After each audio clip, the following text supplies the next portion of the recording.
আসসালামু আলাইকুম প্রিয় দর্শকবিন্দু। আজ আমরা কথা বলবো দুটি গুরুত্বপূর্ণ বিষয় নিয়ে। ভূমিকম্পের মতো প্রাকৃতিক দুর্যোগে আমাদের প্রস্তুতি কোথায়, আর রাজনীতি আসলেই জনসেবা নাকি শুধু ক্ষমতার খেলা। স্বাগতম রাতের আড্ডার আজকের এই বিশেষ পর্ব নাম্বার 20-এ।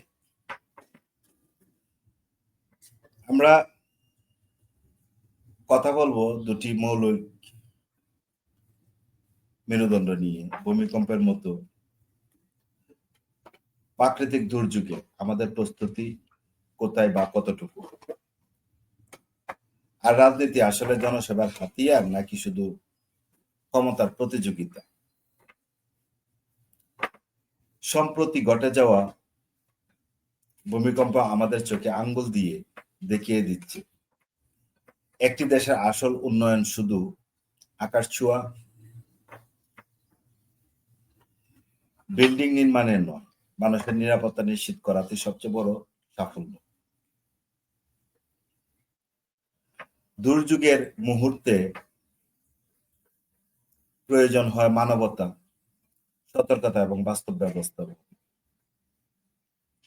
এই সময় রাজনীতির রং নয়, বরং জীবনের মূল্যই মুখ্য হওয়া উচিত। চলুন আজকের এই গুরুত্বপূর্ণ আড্ডায় আমরা জানি বা খোঁজার চেষ্টা করি আমরা ব্যক্তি, সমাজ ও রাষ্ট্র হিসাবে কতটা প্রস্তুত আছি, আর আমাদের রাজনীতিতে কি ধরনের আমূল পরিবর্তন প্রয়োজন। ভূমিকম্পের সময় আপনি কোথায় ছিলেন এবং আপনার প্রথম প্রতিক্রিয়া বা ভয় কি ছিল? যদি সম্ভব হয় কমেন্টের মাধ্যমে আমাদের জানাতে পারেন, আমাদের দর্শকরা দেখবেন। আমাদের সাথে যথারীতি যুক্ত আছেন আমাদের এনামুল ভাই। এনামুল ভাইয়ের সাথে আমাদের আড্ডা চলবে, সাথে আরো দু একজন যুক্ত হওয়ার কথা, যদি সময় সুযোগ থাকে তাহলে যুক্ত হবে। জি এনামুল ভাই। আসসালামু আলাইকুম ভাই। জি ভাই, ওয়ালাইকুম আসসালাম। ভালো আছেন? জি আছি আলহামদুলিল্লাহ। আপনি কেমন আছেন? জি আলহামদুলিল্লাহ, আমি ভালো আছি। জি, আজকে তো একটা প্রাকৃতিক দুর্যোগ, যা মানব সৃষ্ট নয়, মহান আল্লাহ পাক রব্বুল আলামিনের নির্ধারিত যে ভূমিকম্প, সেটাই আমরা দেখেছি, অনুভব করেছি। আমি আমার লাইফে এই প্রথম এমন ভূমিকম্পের সম্মুখীন হয়েছি। তো আপনার অভিজ্ঞতা কি, বা আপনি কোথায় ছিলেন এই ধন্যবাদ। ভূমিকম্প যখন হচ্ছিল? আপনি কোথায় ছিলেন? আপনার ধন্যবাদ প্রতিক্রিয়া কি? মোহন ভাই। ধন্যবাদ মোহন ভাই। ধন্যবাদ আজকের এই অনুষ্ঠান যারা দেখছেন, শুনছেন এবং যারা সুন্দর পাচ্ছেন, সবাইকে শুভরাত্রি। আসসালামু আলাইকুম ওয়া রাহমাতুল্লাহ। ধন্যবাদ মোহন ভাই। জি আজকে আসলে যে সময় ভূমিকম্প হয়, এই সময় আসলে আমি রুমে ছিলাম, বাসায় ছিলাম এবং ঘুমের মধ্যে ছিলাম। যাই হোক, ভূমিকম্পের সময় আমি সজাগ হয়েছি। আমার কাছে মনে হয়েছে এমন যে নৌকার মধ্যে যেভাবে আমরা ওই নৌকায় যে পার হই, আমি তো নৌকায় পার হইতে মাঝে মধ্যে এই যে আপনার এই বুড়িগঙ্গা, এই পুরো মানে ইয়ার মতন নৌকার মধ্যে যেভাবে দুলে, ঠিক এইভাবেই বিল্ডিংটা মানে দুলতেছে জি জি জি পুরোপুরি ভাবে। আমি আমার একবার তোলার যে প্রকৃতি অবস্থান, আমার একসময় মনে হয়েছে যে কি বিল্ডিং ভেঙে পড়বো। এখন চিন্তা করতেছি যে কি তাড়াহুড়া করে নামতে গেলে, কারণ আমার তালা হইলো দুইটা তিনটা। চিন্তা করলাম যে তালা এই তাড়াহুড়া করে কোনো লাভ নাই, যা আছে ওইটা বসে রইলাম। আমি বইয়ে রইছি, মানে আমি আর উঠি নাই। ঘুম থেকে আসলে আর উঠি আচ্ছা। নাই। আমি ফলোই করতাম। আর যে লা ইলাহা ইল্লাল্লাহ সুবহানাকা ইন্নী কুনতু জি। এটাই পড়তেছি। লা ইলাহা এছাড়া আর কিছু ইল্লাল্লাহ আমি দেখলাম যে সুবহানাকা ইন্নী কুনতু মিনাজ জালিমিন। ভূমিকম্পের মুহূর্তে বললেন। এছাড়া এরপরে সারাদিন আর কতবার হ্যাঁ, আপনি মানে ও স্মরণ করেছেন? আসলে এই জায়গাটা আ প্রশ্নের জায়গা করাই যাবে, প্রশ্ন আসেই। দর্শকরা আপনারাও কি আ আপনার অনুভূতি কি ছিল বা কেমন ছিল? কিংবা আপনি এই ভূমিকম্পের মুহূর্তে কোথায় ছিলেন? আমি আজকে একটা সেলুনে ছিলাম, সেলুনে গিয়েছিলাম। সেলুনের যে ভদ্রলোক সে বলতেছে যে, "ভাই আমি একজনের শেভ করতেছিলাম। আ যখন মানে শুরুটা হইছে তখন আমার পা নিচ থেকে কাঁপতেছিল। হঠাৎ করে পা কেন কাঁপতেছিল? এই, এই পা কাঁপা নিয়ে ওর অনুভূতি করার মানে বিশ্লেষণ করতে বা বুঝতেই ওই দেখতেছে ওর বিল্ডিং কাঁপতেছে। কিরে কি হইলো? বিল্ডিং থেকে টুকটাক জিনিসপত্র পড়া শুরু করছে। তখন সাথে দৌড় দিয়ে বের হইছে। বের হয়ে দেখে বহুত মানুষ, বহুত লোকজন রাস্তায়। আমিও ঘুমেছিলাম। ঘুম থেকে উঠে আ আপনার কিছুটা আ বুঝতে পেরেছি বা পেয়েছি ভূমিকম্পের ইয়াটা। আপনার দেখলাম যে অনেক মানুষ অনেকটা দিশেহারার মতো হয়ে গেলাম। যে আসলে এই মুহূর্তে কি করা উচিত? আ কিভাবে প্রতিকার? আমাদের যে বিল্ডিংটা, সেই বিল্ডিংটার পাশে হলো একটা বিশাল পুকুর। অনেক বড় পুকুর আছে। তো মা সাইডে আর কোনো বিল্ডিং নেই। আমরা একদম টপ ফ্লোরে আছি। তো আল্লাহর দিকে তাকিয়ে ছাড়া আসলে আর কোনো ইয়া ছিল না। কিছু করার যা হওয়ার জি। আল্লাহ হবে। এখন এদিক থেকে লাফ দিলেই কি হবে?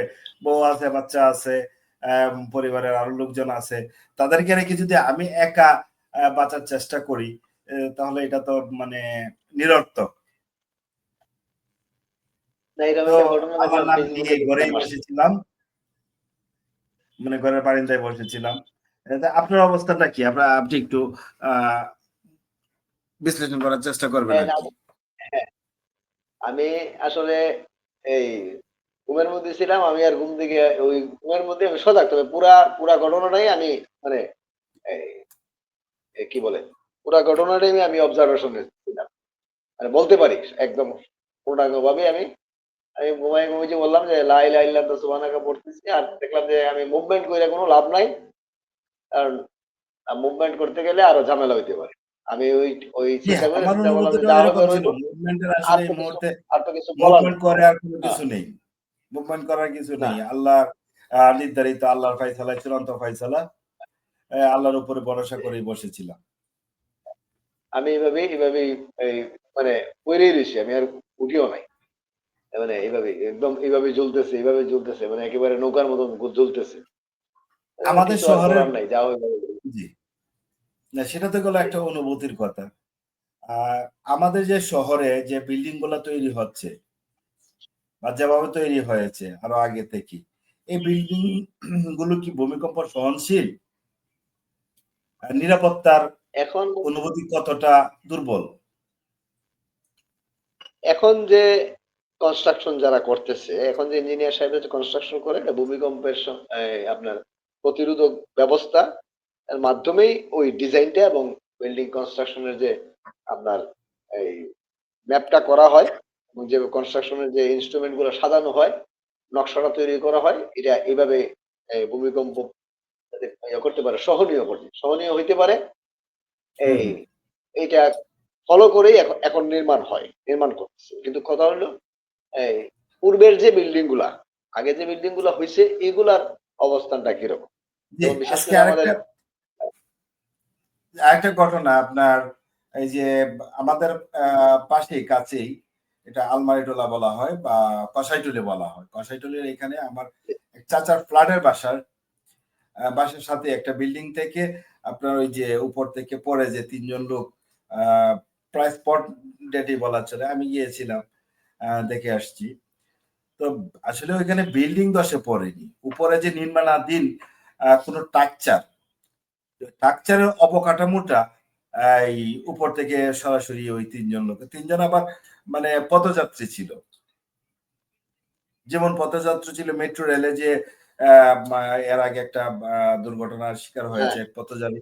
এই তারাও এই আজকের যে ঘটনায় যারা নিহত হয়েছে তারাও ছিল সেম পথযাত্রী। তো এই ব্যাপারটা কিভাবে আপনি একটু মানে বিশ্লেষণ করতে চাইবেন বা করবেন? এটা তো যদি আসলে আপনার কোনো কিছু এটা তো আসলে এই কিছু বলার নাই বা কিছু বলার মতো কিছু নাই। এটা অ্যাক্সিডেন্টই। আর জি। মূলত হইলো কি ওই যে কনস্ট্রাকশন যখন করে তখন এই কনস্ট্রাকশনের যে আনুষঙ্গিক যে আয়োজনটা হুম, হুম। এটা এটা আরো মজবুত ভাবে করা হয়। কারণ যেকোনো সময় এই এই জাতীয় কোনো সমস্যা ভূমিকম্প সৃষ্টি হইলে যাতে ওইগুলা ভাঙ্গা না পড়ে ওই রকম ভাবে আরো মজবুত ভাবে আরো সতর্ক ভাবে ইঞ্জিনিয়ার সাহেবরা যারা আছেন কনস্ট্রাকশনের সাথে প্রত্যেকটা বিল্ডিং এর সঙ্গে তো একজন দুজন ইঞ্জিনিয়ার সাহেব জড়িত থাকেন। এগুলো আরো সতর্ক হওয়া প্রয়োজন বলে আমি মনে করি।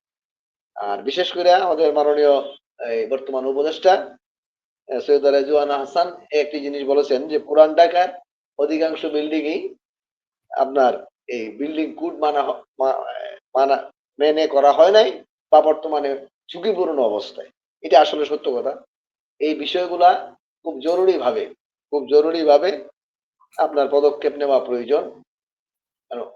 ক্ষয়ক্ষতি এড়ানোর জন্য মানুষ এবং জানমালের সার্বিক নিরাপত্তার স্বার্থে আরো জরুরিভাবে বিষয়গুলা তদারকি করা প্রয়োজন এবং প্রয়োজনীয় ব্যবস্থা নেওয়া খুবই জরুরি। এবং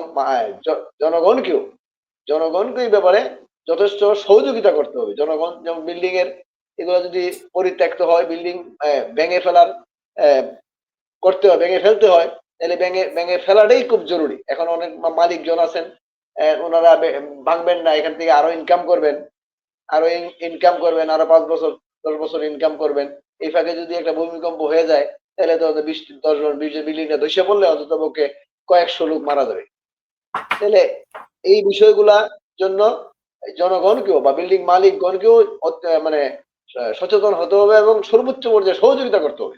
সর্বোচ্চ শুধু পর্যায়ে জিদ সহযোগিতা। সহযোগিতা করতে ইয়েস। হবে। নতুবা কোনো কিছু জি, এখানে সমস্যার এর আগেও সমাধান আমরা বা বলছিলাম, এনামুল ভাই, এর আগেও আমরা জি, বলছিলাম যখন একটা ঘটনা ঘটে, সেই ঘটনা ঘটার পর আমরা অনেক বেশি তৎপর হয়ে যাই। বাট ঘটনার পর পরবর্তীতে আমরা কিন্তু আর এই যে আমাদের সেই তৎপরতাটা আমরা দেখি না বা থাকে না। এটা কেন? এটা আসলে উভয় তরফ থেকেই হয়। সরকারের পক্ষ থেকে বা বিভিন্ন সরকারি বিভিন্ন সংস্থার পক্ষ থেকে বলা হলেও সেগুলা মানা হয় না। প্রাইভেট ক্ষেত্রেও মানা হয় না, ব্যক্তিগত যারা আছে ওনারাও মানেন না। আবার সরকারি বিভিন্ন প্রতিষ্ঠান আছেন, ওনারাও মানতে চান না। বা মানতে করতেছি, চান। করতেছি, করতেছি, করতেছি সময় এই ক্ষেপণ না করে মানার এর কারণটা মধ্যে কি? দুর্ঘটনা ঘটে। কারণটা কি ব্যক্তি পর্যায়ে যারা মানেন না, মানতে চান না, মনে করেন যে এটা তো বলছে সরকারে বলছে, আচ্ছা ঠিক আছে করতেছি। আমার তো এখানে আরো এটা তো বিল্ডিংটা তো ধাক্কা দিলে তো আর পড়তেছে না। ওনারা ধাক্কা দিয়ে হয়তো টেস্ট করে ধাক্কা দিলে তো নড়ে না। তাহলে চলবে আরো 5 বছর 10 বছর চলবে, আরো 5 বছর 10 বছর এটার ইনকাম আমি রিসিভ করবো, তারপরে দেখা যাক কি হয়। মানে এই যে অবহেলা বা আপনার এড়িয়ে চলা, লোভ, এই মানুষের অর্থনীতির লোভ তো আর শেষ নাই। হাজার হাজার কোটি টাকা আপনার থাকলেও মানে টাকার আর আপনার চাহিদার শেষ হয় না। এই যে আমাদের যে মানবিক যে আ সমস্যা, আমাদের প্রত্যেক ব্যক্তির যে আসলে মেন্টাল সমস্যা, মানসিকভাবে আমরা অর্থের প্রতি এতই দুর্বল হয়েছি যে মানে অর্থের প্রয়োজন আমাদের আর শেষ হইতেছে। সেই কারণে কার জন্যই? এই আপনার বিষয়গুলা এই যে এই অট্টালিকা, এই অর্থবিত্ত যেগুলো আমরা মানে বিপুল সংখ্যক এই আনায়ন করতে চাই বা এই নিজের জীবনের মানে তোয়াক্কা না করে, নিজে পরকালে চিন্তা না করে আমরা যে এই যে এত হাজার লক্ষ কোটি টাকা ইনকামের যে একটা মানে সন্ধানে যে সর্বদাই আমরা মগ্ন থাকি, আসলে এটি কার জন্য? আমাদের পরবর্তী প্রজন্ম। আজকে আমি কত হলে কালকা পরশু আমার ফ্যামিলি আমার জন্য সুখ প্রকাশ করবে। এরপরে আপনি হাজার হাজার লক্ষ কোটি টাকা রেখে গেলেও আপনার জন্য আর তেমন কিছু বরাদ্দ থাকবে না। আপনি যা রেখে যাবেন, যা কামিয়ে যাবেন সেটাই আপনার এই সরি আপনি যে সদগায়ে জারিয়া যেটা মানে হাদিসের ভাষায় বলা হয় যেগুলা রেখে যাবেন সেগুলাই আপনার এই পরবর্তী সময় আপনার কাজে লাগবে। তো এই যে আপনার হাজার হাজার লক্ষ কোটি টাকার পিছনে আপনি দৌড়লেন, দুর্নীতি করলেন, আপনার শেষ পরিণতি কি? এই যে আপনার যদি আর এক আর মিনিট খানিকের মতো যদি এরকম এই আজকে এই যে রাত এই গত সকাল মানে আজকে সকালে যে ভূমিকম্প হয়েছিল আর ১-১.৫ মিনিট হলে তো আসা মানে আমার মনে হয় এই ঢাকা সিটি এতক্ষণে কোনো হাসপাতালে তিল ধারণের জায়গাও মানে অবশিষ্ট থাকতো না। যে মৃত্যুর মিছিল হ্যাঁ, কিংবা আপনার হ্যাঁ। ওই আহতদের সংখ্যা অনেক বেড়ে যেত। না, এখানে একটা সুন্দর একটা পয়েন্ট আনছেন যে এই যে আমাদের যে এই টাকা ইনকামের হাজার হাজার কোটি টাকা, এই হাজার জি। হাজার কোটি টাকা যারা আমরা ইনকাম করতেছেন, এই বিষয়গুলা আমাদের চোখের সামনে কিন্তু ভাসতেছে এই যাবৎ পর্যন্ত পৃথিবীর ইতিহাসে। আর আপনি যদি বাদও দেন বাংলাদেশের হুম। ইতিহাসে, বাংলাদেশের ইতিহাসে অসংখ্য মানুষ হাজার হাজার কোটি টাকা ইনকাম করছে, কিন্তু এই হাজার হাজার টাকা ইনকাম করার পরে ওনারা কি এই হাজার হাজার কোটি টাকা ভোগ করতে পারছেন? এই সন্দেহ জিনিসটা থেকেই আমাদের যায়। চোখের সামনে কিন্তু না, পারতেছেন না তো। মনে করেন এখন যারা এই বিভিন্ন কয়েকজন মন্ত্রী, মনে করেন ১০, ১৫, ২০ জন মন্ত্রী তো এখন মনে করেন এবং মন্ত্রী প্লাস ব্যবসায়ী, ব্যবসায়ী মনে করেন এই জেল হাজতে আছে। উনারা কি এখন মনে করেন এই টাকাগুলা ভোগ করতে পারতেছেন? এই যে মনে করেন এই সালমান আবার এফ রহমান সাহেব। খাবার-দাবারেরও তো সালমান একটা এফ রহমান লিমিটেশনের থেকে যাওয়া হয়ে যায়। হ্যাঁ, কারণ আপনি এই নিয়মিত কথাটা রুটিন আরেকজন বলছে। চেকআপে থাকেন। হ্যাঁ, এই হাজার হাজার উনার সম্পত্তি কিন্তু এখন অলরেডি নিলাম হয়ে যেতেছে এবং সরকার বাজেয়াপ্ত করতেছে, বাজেয়াপ্ত করে নিলাম আপনার বিভিন্ন প্রতিষ্ঠানের কাছে হয়তো লিজ দিতেছে নাকি বিক্রি করতেছে।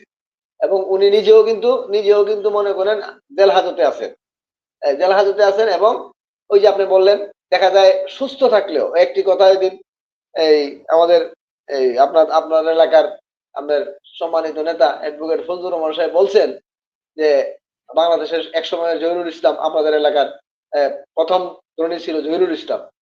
জহিরুল জহিরুল ইসলাম, জি। ইসলাম সাহেব একটা টাইমে বলছেন যে সবকিছু উনার খাবার দাবার বিদেশ থেকে আছে, কিন্তু উনি তো খাইতে পারতেছেন না, খাইতে পারতেছেন জি। না। একটা সময় তো মানুষের আ এই পরিস্থিতি হয়, নিজে আমরা ভোগ করা মাইকেল যায় না। জ্যাকসনের কথা জানি যে উনি হ্যাঁ, নিজেকে সুস্থ রাখার জন্য কিরকম নীতির মধ্যে চলতেন বা কি অবস্থায় চলাফেরা করতেন, তার চিকিৎসা ব্যবস্থা কেমন ছিল। এটাও আমরা অনেকটা জানি। বাট আসলে এত কিছুর পিছনে দৌড়ে কি লাভটা কি শেষ পর্যন্ত? এই আসলে চোখের সামনে দেখা দিতেছে হাজার হাজার টাকা লাভ হইতেছে কার জানেন? এই বাংলাদেশের এই যারা হাজার হাজার কোটি টাকা ইনকাম করতেছে দুর্নীতির, এগুলো তো আর হাজার হাজার কোটি টাকা তো আর আপনার নিয়ম মাফিক নিয়ম মেনে ইনকাম করা যায় না, কোনো সুযোগ নাই। না। এই যারা ইনকাম করতেছেন অধিকাংশ জি, টাকাই কিন্তু লাভ হইতেছে কার? আমাদের পার্শ্ববর্তী অন্য কোনো দেশে, সিঙ্গাপুরের, থাইল্যান্ডের, মালয়েশিয়ার, এই বিভিন্ন কানাডার, তাদের দেশে তারা এই টাকাগুলা নিয়ে যাইতেছে। এইটার কোনো কোনো মানে আছে? এটা কোনো সুস্থ মানুষের কর্মকাণ্ড? এই সুস্থ মানুষের কাজ? আমার কাছে মনে হয় না। আমার কাছে মনে হয় কমপ্লিটলি তারা অসুস্থ।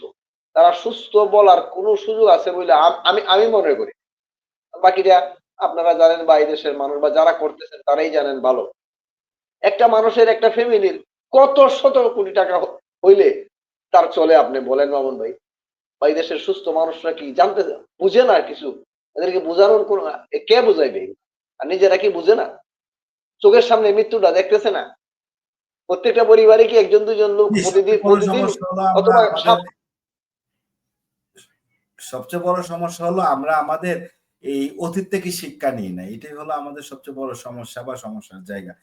যাই হোক, এনামুল ভাই একটু আ রাজনীতি বা প্রাসঙ্গিক কিছু বিষয়ে আসতে চাচ্ছি। দুর্যোগ দুর্যোগের সময় রাজনৈতিক প্রতিযোগিতা কি মানুষের সেবাকে প্রভাবিত করে? আপনার অভিজ্ঞতা কি বলে? মানুষের দুর্যোগময় রাজনীতির মুহূর্তে সেবা তো জি, জি, দুর্যোগময় মুহূর্তে তো মনে করেন যারা পয়সাওয়ালা আছেন উনারা তো যান। উনারা তো সহযোগিতা করার চেষ্টা করেন। এটা করতেছেন, এটা অতীতে হইতেছে, নাকি এখনো এই যে হইতেছে। এই ভবিষ্যতে জায়গায়ও থাকবে। কোনো কিছু খোঁজার চেষ্টা করে? হ্যাঁ, এখন এই দেশের তো আসলে নিয়ম হয়ে গেছে। আমার এটা ওই যে একটা কবিতা কিছু এই একটু আমি সন্ধ্যার টাইমে একটা কবিতা আপলোড করছি যে এই যে দুর্নীতির মাধ্যমে উপার্জিত ধন সম্পদ যারা করে বিতরণ তারাই তো এই দেশের এই জাতীয় কথাগুলো আমি এখন মনে নাই ইয়েটা। আমি জি, একটা এই আপনার দুই তিন কবিতাটা ঘন্টা আমরা আগে একটা শোনার কবিতা চেষ্টা করব। জি। এটা লেখছি অনেক আগে, লেখছিলাম অনেক আগে। এটা এখন আবার ওই নতুন করে এটা ওই পেস্ট করলাম। লেখা অনেক আগে। এটা এই আমার এই ইয়াতে দিছি, ওই যে সাহিত্য চর্চায় আমার এটা পেজ আছে, সাহিত্য চর্চা, এখানে কবিতা টবিতা ছোটখাটো গান টান যতটুকু আমার মনে ধরে আর কি লেখি। জি, এই বুঝতে বিষয়টা পারছি। এখানে লেখা আছে। এটা আসলে কি, এখন যারা করতেছেন করেন, সমস্যা নাই, এটা ভালো কাজ, তো করতে কোনো বাধা নাই, বাধা নাই, এটা করবেন, এটা সবসময় করে। আবার কিছু কিছু সময় আছে, যেমন আমি দেখলাম ওই মাইকিং করে, যেমন এখন সিজন আইসে, মনে করেন এই যে শীতের সিজন আসছে, হ্যাঁ, শীতের সিজন আসছে, এখন মনে করেন বিভিন্ন সোয়েটার, কম্বল, জ্যাকেট, এগুলা মনে করেন বিভিন্ন রাজনৈতিক নেতারা মানুষের মধ্যে বিতরণ করবেন। বিতরণ করবেন, ঠিক আছে, ভালো কথা। কিন্তু এখানে ঢাক ঢুল পিঠাইয়া মনে করেন এই এই আপনার প্যান্ডেল কইরা মানুষে সিরিয়ালি লাইন ধরাইয়া আপনার একদম এটারে কি বলে পাবলিশ করার মধ্যে এই এই বিতরণ, ত্রাণ বিতরণের না আমি তো কি কৃতিত্ব, বা আমি আ আমি আমি এটা তো তো জননেতা। মানে এটা তো রাজনৈতিক আমার উদ্দেশ্যে। আমি হ্যাঁ, যেহেতু এগুলা জননেতা তো আসলে, আমার এটা হ্যাঁ, করতেই হবে। আমার এটা করা প্রয়োজন আছে বা দরকার আছে। যার কারণে আমি করি। তাইলে, এমনও তো হতে পারে ব্যাপারটা। হ্যাঁ, এটা ঠিক, আরো ৫ জন লোক দেখুক হ্যাঁ, ঝামেলা এটা হোক। করতেছি, হ্যাঁ, হ্যাঁ, হ্যাঁ, এইটা এটা তো বসন্তের অবশ্যই, করতেছি। এটা তো রাজনৈতিক সিজনাল উদ্দেশ্যেই। ব্যবসায়ী। হ্যাঁ, হ্যাঁ, এটা তো রাজনৈতিক উদ্দেশ্যেই করা হইতেছে, এটা তো পরিষ্কার। এখানে এখানে প্রকৃত যে দান যেটা এই ধর্ম, যেটা যে যে ফ্রেমিং, দানের যে ধর্মীয় যে ফ্রেমিংটা, এখানে এই উদ্দেশ্যটা ন্যূনতম কিছু নাই। এটা শুধু সম্পূর্ণভাবে রাজনৈতিক উদ্দেশ্য প্রণীত। এটা এটার মধ্যে ধর্মীয় বা দানের যে প্রকৃত রূপ এখানে বিন্দু মাত্র নাই। জি। কিন্তু আমরা তো এটাতে খুশি, সমস্যা নাই। আমরা এটা কেউ দান করবে না, না করার জন্য আমি নিরুৎসাহিত করাটা ঠিক হবে না। দান চলুক, দান চলবে, দান জি। চলবে। আচ্ছা কিন্তু আমার এটা রাজনৈতিক ভাবে না নেওয়াটাই উত্তম বলে মনে করি আমি। যে নিরাপদ শহর গড়ে তোলা সরকারের দায়িত্ব নাকি ভবন মালিক ও জনগণের সম্মিলিত দায়িত্ব? সম্মিলিত দায়িত্ব। এটা এটা সরকারের এককভাবে সম্ভব না। কারণ এখানে এই ব্যক্তি মালিকানা, ব্যক্তির যারা এই এই কি বলে বিল্ডিং বা সম্পদের মালিক, জায়গার মালিক, সবাই সম্মিলিতভাবে যদি সহযোগিতা না থাকে, আন্তরিকভাবে যদি প্রচেষ্টা না হয়, তাহলে তো আপনার এটা কঠিন হয়ে যায়। কোনো যেমন কিছু কিছু জায়গায়, যখন আপনি যে এলাকায় ব্যবসা করেন, বা আমাদের এই যে পুরান ঢাকার যে এলাকাগুলা, অনেক জায়গাতে দেখেন একটা একটা গাড়ি ভালো করে ঘুরে না, এরকম স্পেস নাই। একটা গাড়ি ঢুকলে, একটা পিক আপ ঢুকলে আর একটা রিক্সা বাইরে দিতে পারে না। এই যে পরিস্থিতিগুলা তো আসলে সরকারে এককভাবে কাভার দেওয়া সম্ভব না। বা কাউন্সিলর যারা আছেন, কাউন্সিলররা এককভাবে ভূমিকা রাখতে গেলে উনি ফেল করে দেবে। উনারে সবাই মিলে আগামীতে আর ভোট দিবে না। এই যে টেকনিক্যাল না সমস্যাগুলা, এখানে তো এখানে আসলে প্রত্যেক কাউন্সিলরেরও ব্যক্তি, করার কিছু নাই। সর্বপ্রথম তাই না? সম্পদ করবেন আপনি। হ্যাঁ, প্রয়োজনটা আপনার। না এটাই মনে করেন, সরকার এই যে আপনাকে রাস্তাঘাটগুলা সহযোগিতা করবে। হ্যাঁ, বড় করতে দিক গেলে আপনি সিটি নির্দেশনা দিবে। কর্পোরেশনের যেমন উদ্যোগ, রাস্তাঘাট যদি বড় করতে হয়, বা এই যে এই সমস্যাগুলো সমাধান করতে হয়, তাহলে সিটি কর্পোরেশনের উদ্যোগ নিবে। সিটি কর্পোরেশনের মাধ্যমে এখানে লিঙ্ক থাকবে আপনার, এই থাকবে হলো কাউন্সিলর। কিন্তু কাউন্সিলর তো সঠিকভাবে ভূমিকা রাখতে গেলে তো এই যারা বিল্ডিং মালিকরা আছেন, বা যারা যাদের জায়গা ছাড়তে হয় 2 ফুট 4 ফুট, ওনারা যদি জোর করে ছাড়ান, তাইলে তো আপনার ওই কাউন্সিলর ভবিষ্যতে ফেল করবে, যে কারণে কাউন্সিলররাও টেকনিক্যালি এড়ায় যায়। মানে এই ব্যাপারে সঠিক ভূমিকা রাখতে পারে না, বা মানে পরিস্থিতির কারণে তারা রাখতে পারে না। এই যে টেকনিক্যাল সমস্যাগুলা, এখানে প্রত্যেক ব্যক্তি যদি এখানে ইনভলভ না থাকে বা আন্তরিক না থাকে, তাইলে তো আসলে সরকারের এককভাবে কোনো কিছু করার কোনো সুযোগ নাই। কি করবে? এখানে সবাই আন্তরিকভাবে, সম্মিলিতভাবে প্রচেষ্টা করতে হবে যেন আমরা সবার সম্মিলিতভাবেই যেন একটা রাস্তা মানে যদি বড় দেশটা হয়, এক কথা একটা আপনার আমার রাস্তাতে সবার সকলের। এখানে জাত, হ্যাঁ, ধর্ম, সবার দল সম্মিলিত কোনো প্রচেষ্টা। মুখ্য বিষয় না। হ্যাঁ, হ্যাঁ। দুর্যোগ ব্যবস্থাপনায় সরকারি কর্মকর্তা বনাম স্বেচ্ছাসেবক কার উপর আপনার আস্থা বেশি? আমাদের দেশে তো সরকারের সবকিছুই আস্থা কম। কারণ সরকারি কর্মকান্ডগুলো সঠিকভাবে হয় না। স্বেচ্ছাসেবকরাও কাজ করে, উদ্যোগ নেয়। কিন্তু আসলে না, সব ওই যে স্বেচ্ছাসেবক সব আমরা সব অনেক জায়গাতেই জায়গায় অনেক দেখেছি সফলভাবে তার কার্যপরিধি পরিচালনা করার মতো আ ব ব হ্যাঁ, কাজটা করতেছে। সম্পন্ন করেছে। এটা আমরা অনেক জায়গায় দেখেছি। অনেক ইয়া হ্যাঁ, আমাদের দেশে তো সবগুলারই একটা সীমাবদ্ধতা আছে এবং সবগুলার মধ্যেই সমস্যা আছে। এখানে আন্তরিকতার অভাব সবগুলার মধ্যেই মানে এই সম্মিলিত প্রচেষ্টা এবং সম্মিলিত আন্তরিকতার অভাব। মানে যেকোনো বিষয়েই যেখানে আমাদের মানে বেনিফিট আছে, আমরা ওই কাজটার ভিতরেই আমরা আন্তরিকতা দেখাই বেশি। আর যেখানে হ্যাঁ, জনসেবা হবে, মানব সেবা হবে, আমার বেনিফিট নাই, ওই জায়গায় আসলে হ্যাঁ, তেমন ওইখানে আমরা সাড়া পাওয়া যায় আগ্রহ না। থাকে না। ব্যাপারটা অনেকটাই হ্যাঁ, এটাই হলো আমাদের মেন্টালিটি, আমাদের দেশের সমস্যা।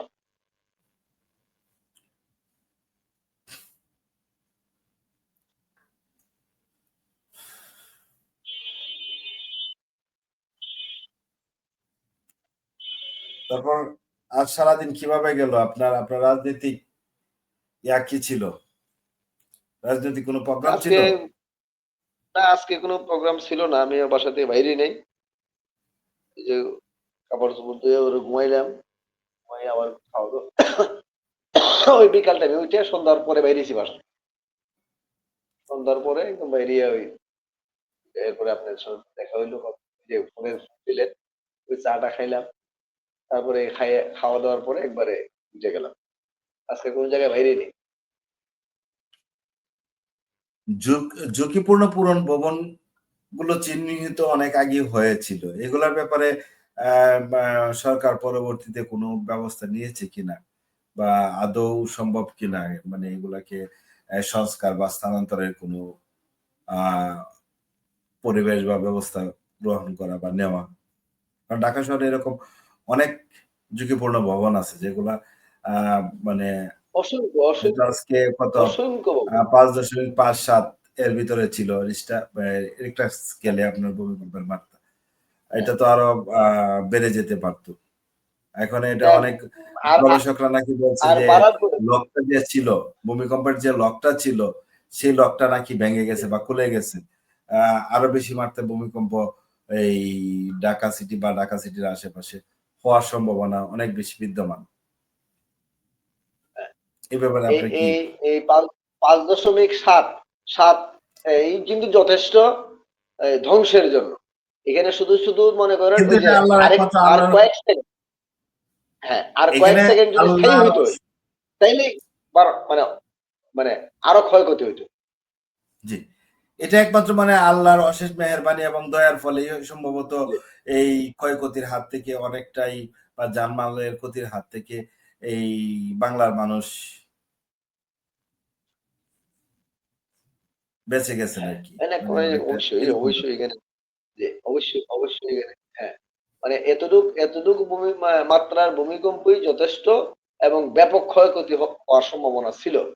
কিন্তু হয়তো ওই যে সৃষ্টিকর্তার অশেষ রহমতে এনে অলিয়া-উলিয়ার দেশ, অসংখ্য আপনার হুজুরগানে দিন এই বাংলার অবস্থান করতেছেন, আছেন।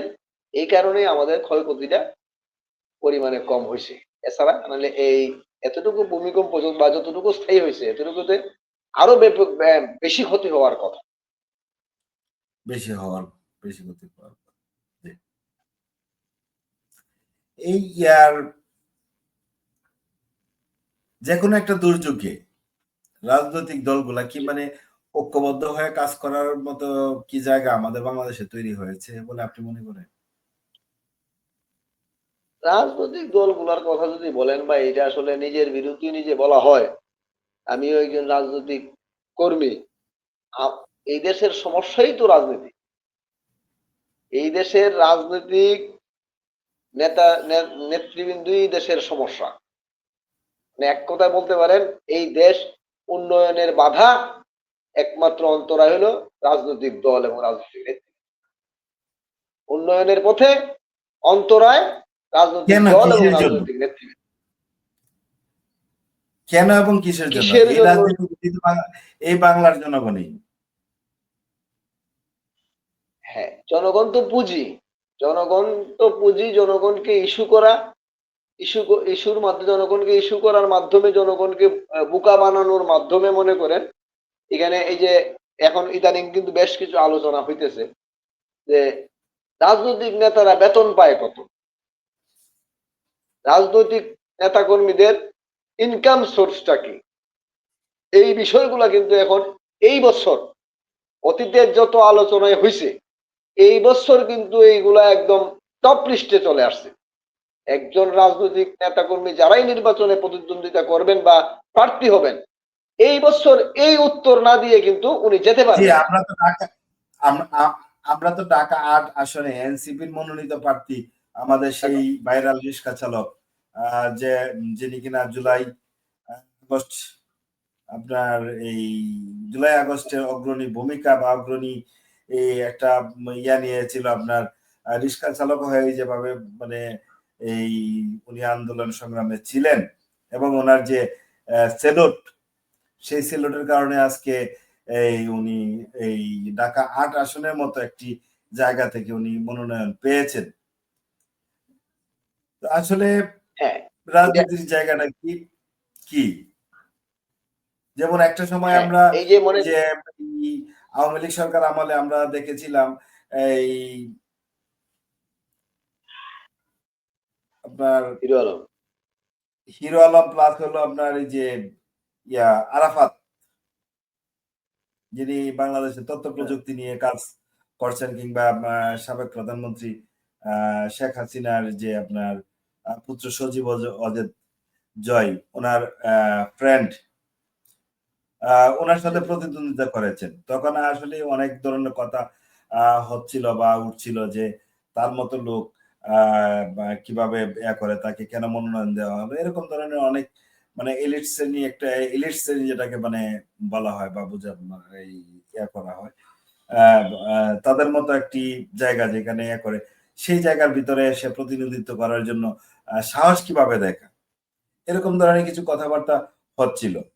এখন ঢাকা ৮ আসন, তার নিকটতম মানে নিকটতম না, তার প্রতিদ্বন্দ্বী প্রার্থী তো বাংলাদেশে বর্তমানে হেভিওয়েট একজন ব্যক্তিত্ব। তা আপনি এই জিনিসটা কিভাবে মূল্যায়ন করবেন বা দেখবেন? হ্যাঁ, এখানে এখানে দুইজন, এখানে এখন দুইজন ব্যক্তি আছেন দুইটি দলের গুরুত্বপূর্ণ। একজন একজন মির্জা আব্বাস সাহেব, উনি তো এর আগে মেয়র ছিলেন, দক্ষিণের মেয়র ছিলেন এবং গুরুত্বপূর্ণ একজন রাজনৈতিক ব্যক্তিত্ব এই বাংলাদেশের রাজনীতিতে। এবং আরেকজন এখন জামাতের প্রার্থী আছেন, উনি কিন্তু PhD holder, doctor Helal Uddin. তাহলে এখানে কিন্তু দুইটি দল গুরুত্বপূর্ণ দুইজন প্রার্থী। তার মধ্যে এনসিপির এই প্রার্থী সুজন সুজন এটা আলোচনায় এসেছে, এই সুজনের প্রার্থী হওয়া নিয়ে আলোচনায় এসেছে। এখন প্রার্থী কিন্তু এই যে কোনো ব্যক্তি যে কেউ দেশের হতে নাগরিক। পারে, সেটাও তো তার গণতান্ত্রিক 25 বছর, অধিকার। হ্যাঁ 25 বছর পূর্ণ, 25 বছর পূর্ণ কিন্তু যে কোনো এই ব্যক্তি প্রার্থী হতে হওয়ার এই যোগ্যতা রাখে। জুলাই আগস্ট কিংবা এই জেনজির এই আপনার যে জেনজি যেটাকে বলা হয়, আর তাদের মানে এ থেকে এসেছিল, মানে প্রত্যেক প্রার্থী যারা নির্বাচনে প্রতিদ্বন্দ্বিতা করবে তাদের একটা আপনার শিক্ষাগত যোগ্য মানে কোয়ালিফিকেশনটা আইডেন্টিফাই সবার আগে করতে হবে, এরকম ধরনের একটা দাবিও ছিল, এই এর আগেও বহুবার হ্যাঁ, হয়েছে।